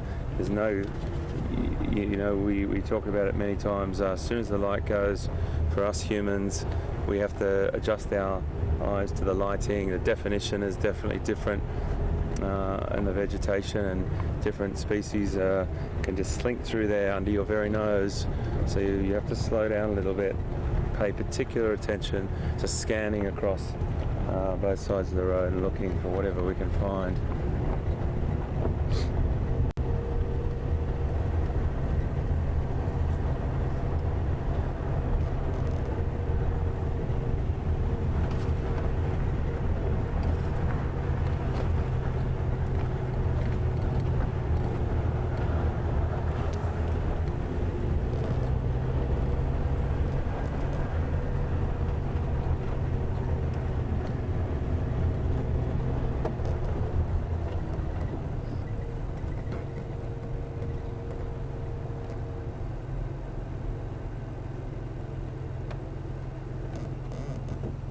I thought I heard elephant.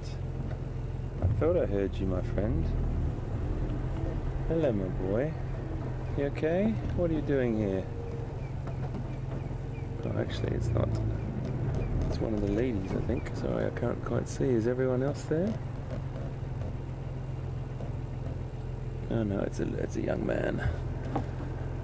What's he doing there? There must be some others around. Let's just have a little listen here. I might just move back a bit for you, Ian, and see if you can see him.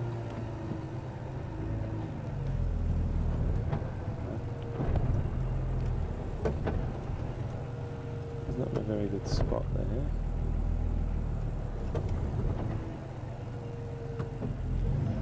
Just go up a little bit closer to him. If he's going to move on, I think.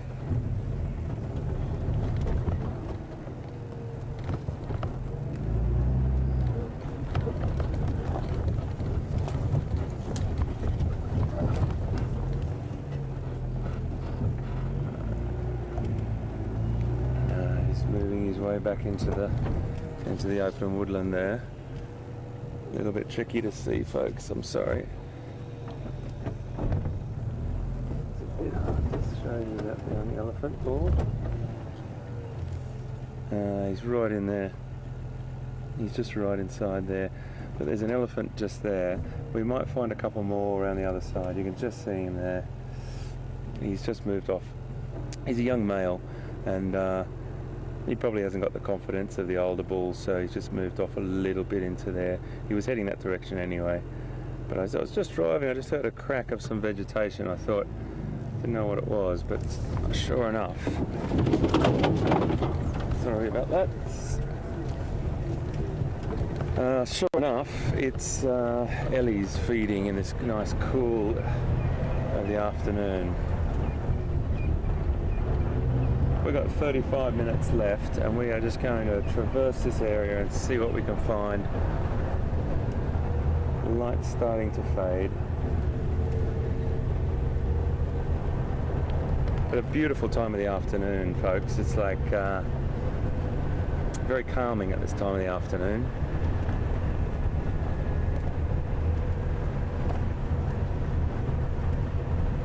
It's been a little herd of elephant, about 4 or 5, a little family group around this area for a while now. I was a bit concerned about the youngster. He wasn't looking that well, and Will and I were driving one afternoon, and we saw the females all gathering around her, the youngster, and it didn't look, I don't know, there was something unusual about their behaviour, so I hope it's them still here and the little one's okay. They do have an amazing family bond, as I'm sure you know, but they look after their youngsters like we do.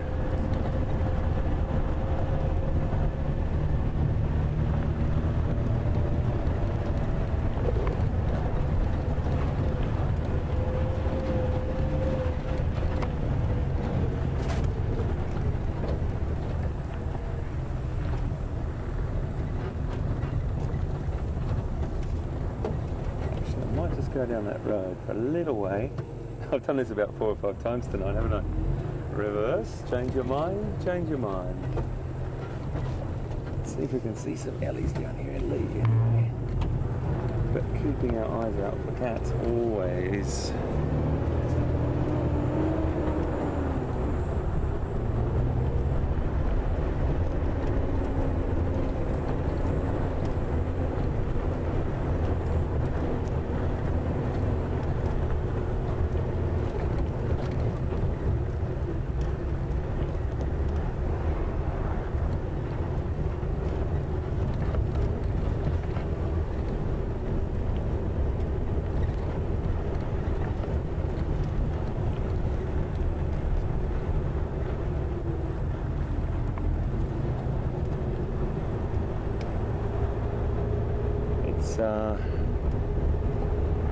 One of those afternoons where it's still really hot, there's no doubt about it, but the leopard will definitely be out, and the cats would be starting to become active. Where is the thing? You know what we said yesterday, sorry folks, you know what we said yesterday, you know, you could have leopard just lying anywhere in there and you would never see it just driving past. So it really is about just constantly driving around, looking at the areas and the habitats that you think the animals might be, and trying to cover as much ground as you possibly can.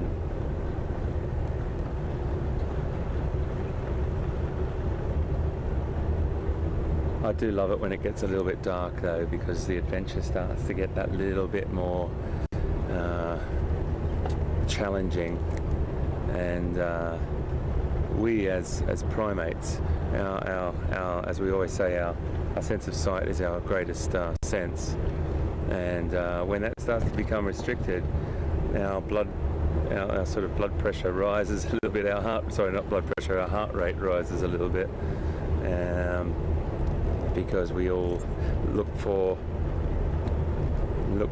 for these great cats, these cats that are more active at dawn and dusk. I get really excited at this time.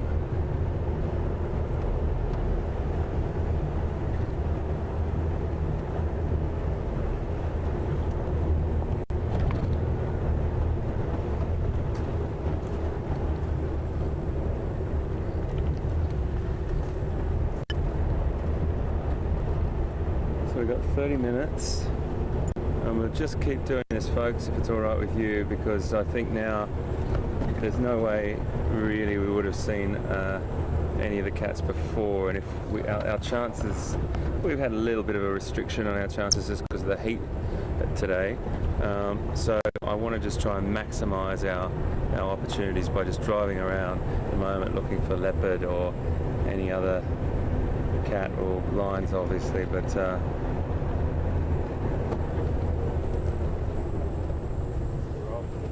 got a beautiful giraffe here, and that's a lovely shot on the horizon there. Look at that. I'll put you right near the, isn't he beautiful? Backing up, very relaxed with us.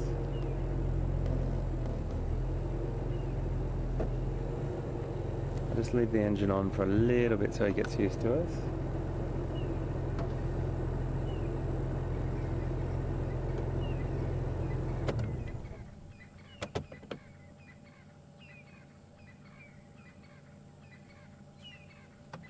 Very nice, very nice. And I've got another one over the other side here, opposite me now.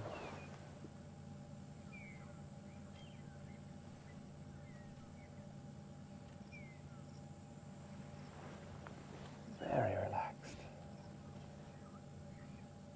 We're literally 5, maybe 6 meters, about 25 feet from that giraffe.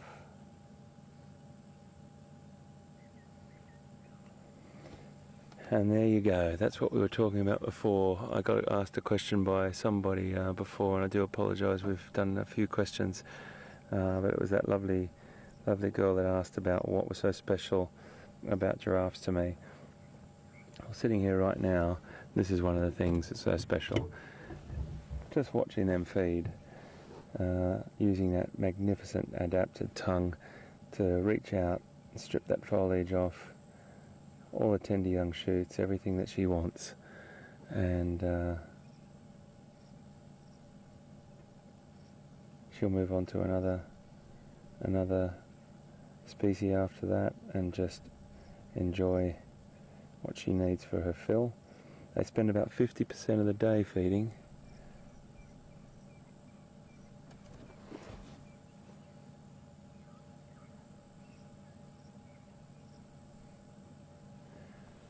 Now, if you can just turn around to the other side, I've got another giraffe, and he's just broken his stare, but I wanted to show you his stare. That stare that he's got right now is the stare that they have when they're looking very... Giraffes don't really make a huge sound. They make a bit of a roaring or a grunting sound if they're distressed or they see a predator or something, but you don't hear it very often. I could probably count it on two hands how many times I've seen it. I heard it, sorry. And that stare is a stare of something over there that the giraffe is not sure of. And if he holds that stare, we might just turn around and have a little bit of a look. No, he's looked away, so he's not that concerned.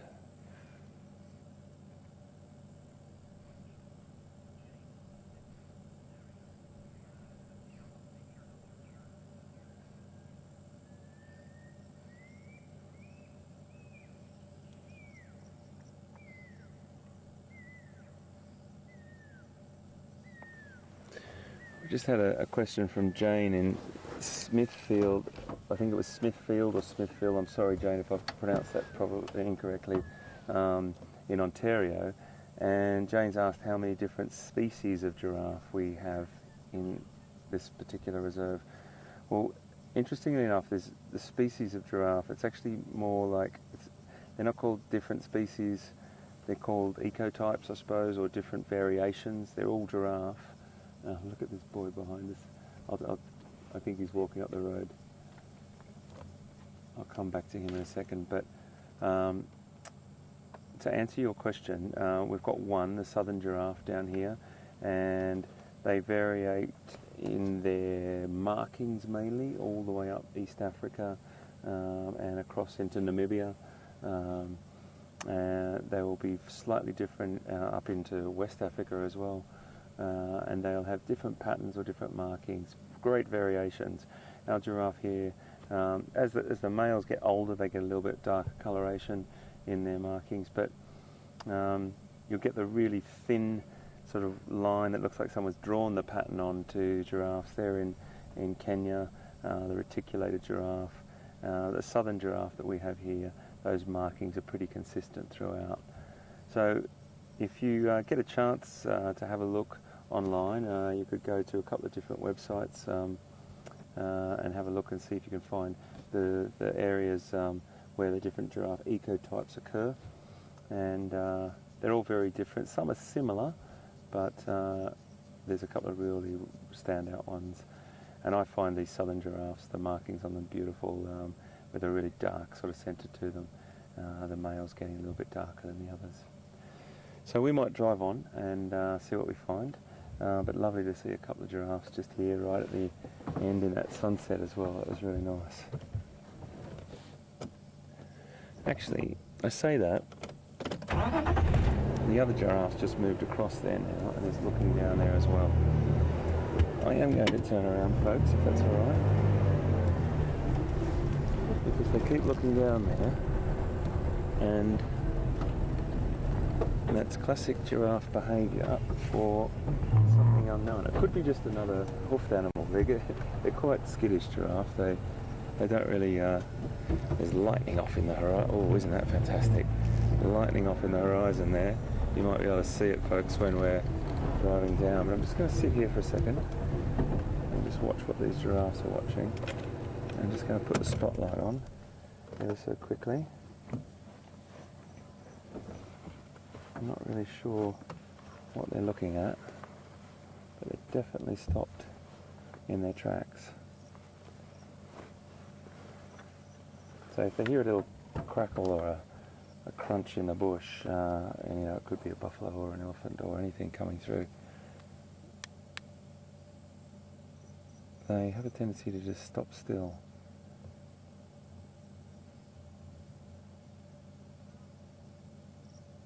And that is a great sign that there could be something down there.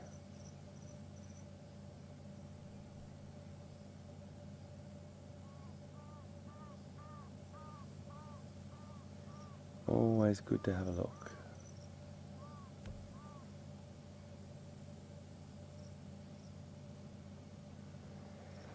Right, I think it's time. We might just go down there and have a little nosy. They've still got their heads fixated on that location. Just have a look and show everyone what I mean, particularly the one over on in the front there. Really looking intensely down there. See that look? That look is watching something or hearing something, and the other one behind her is doing exactly the same.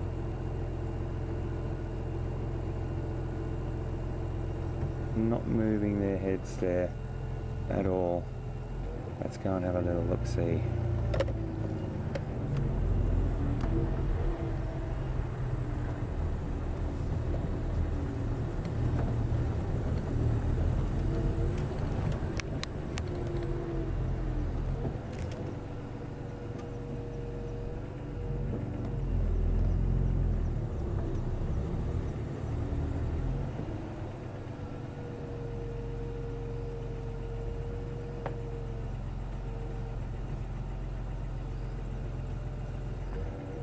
Definitely looking down this way.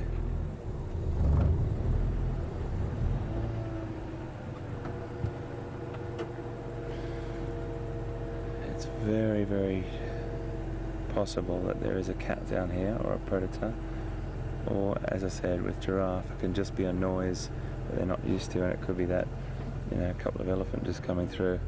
But the most important thing is we just go and double check, and we have a look and satisfy our own curiosity.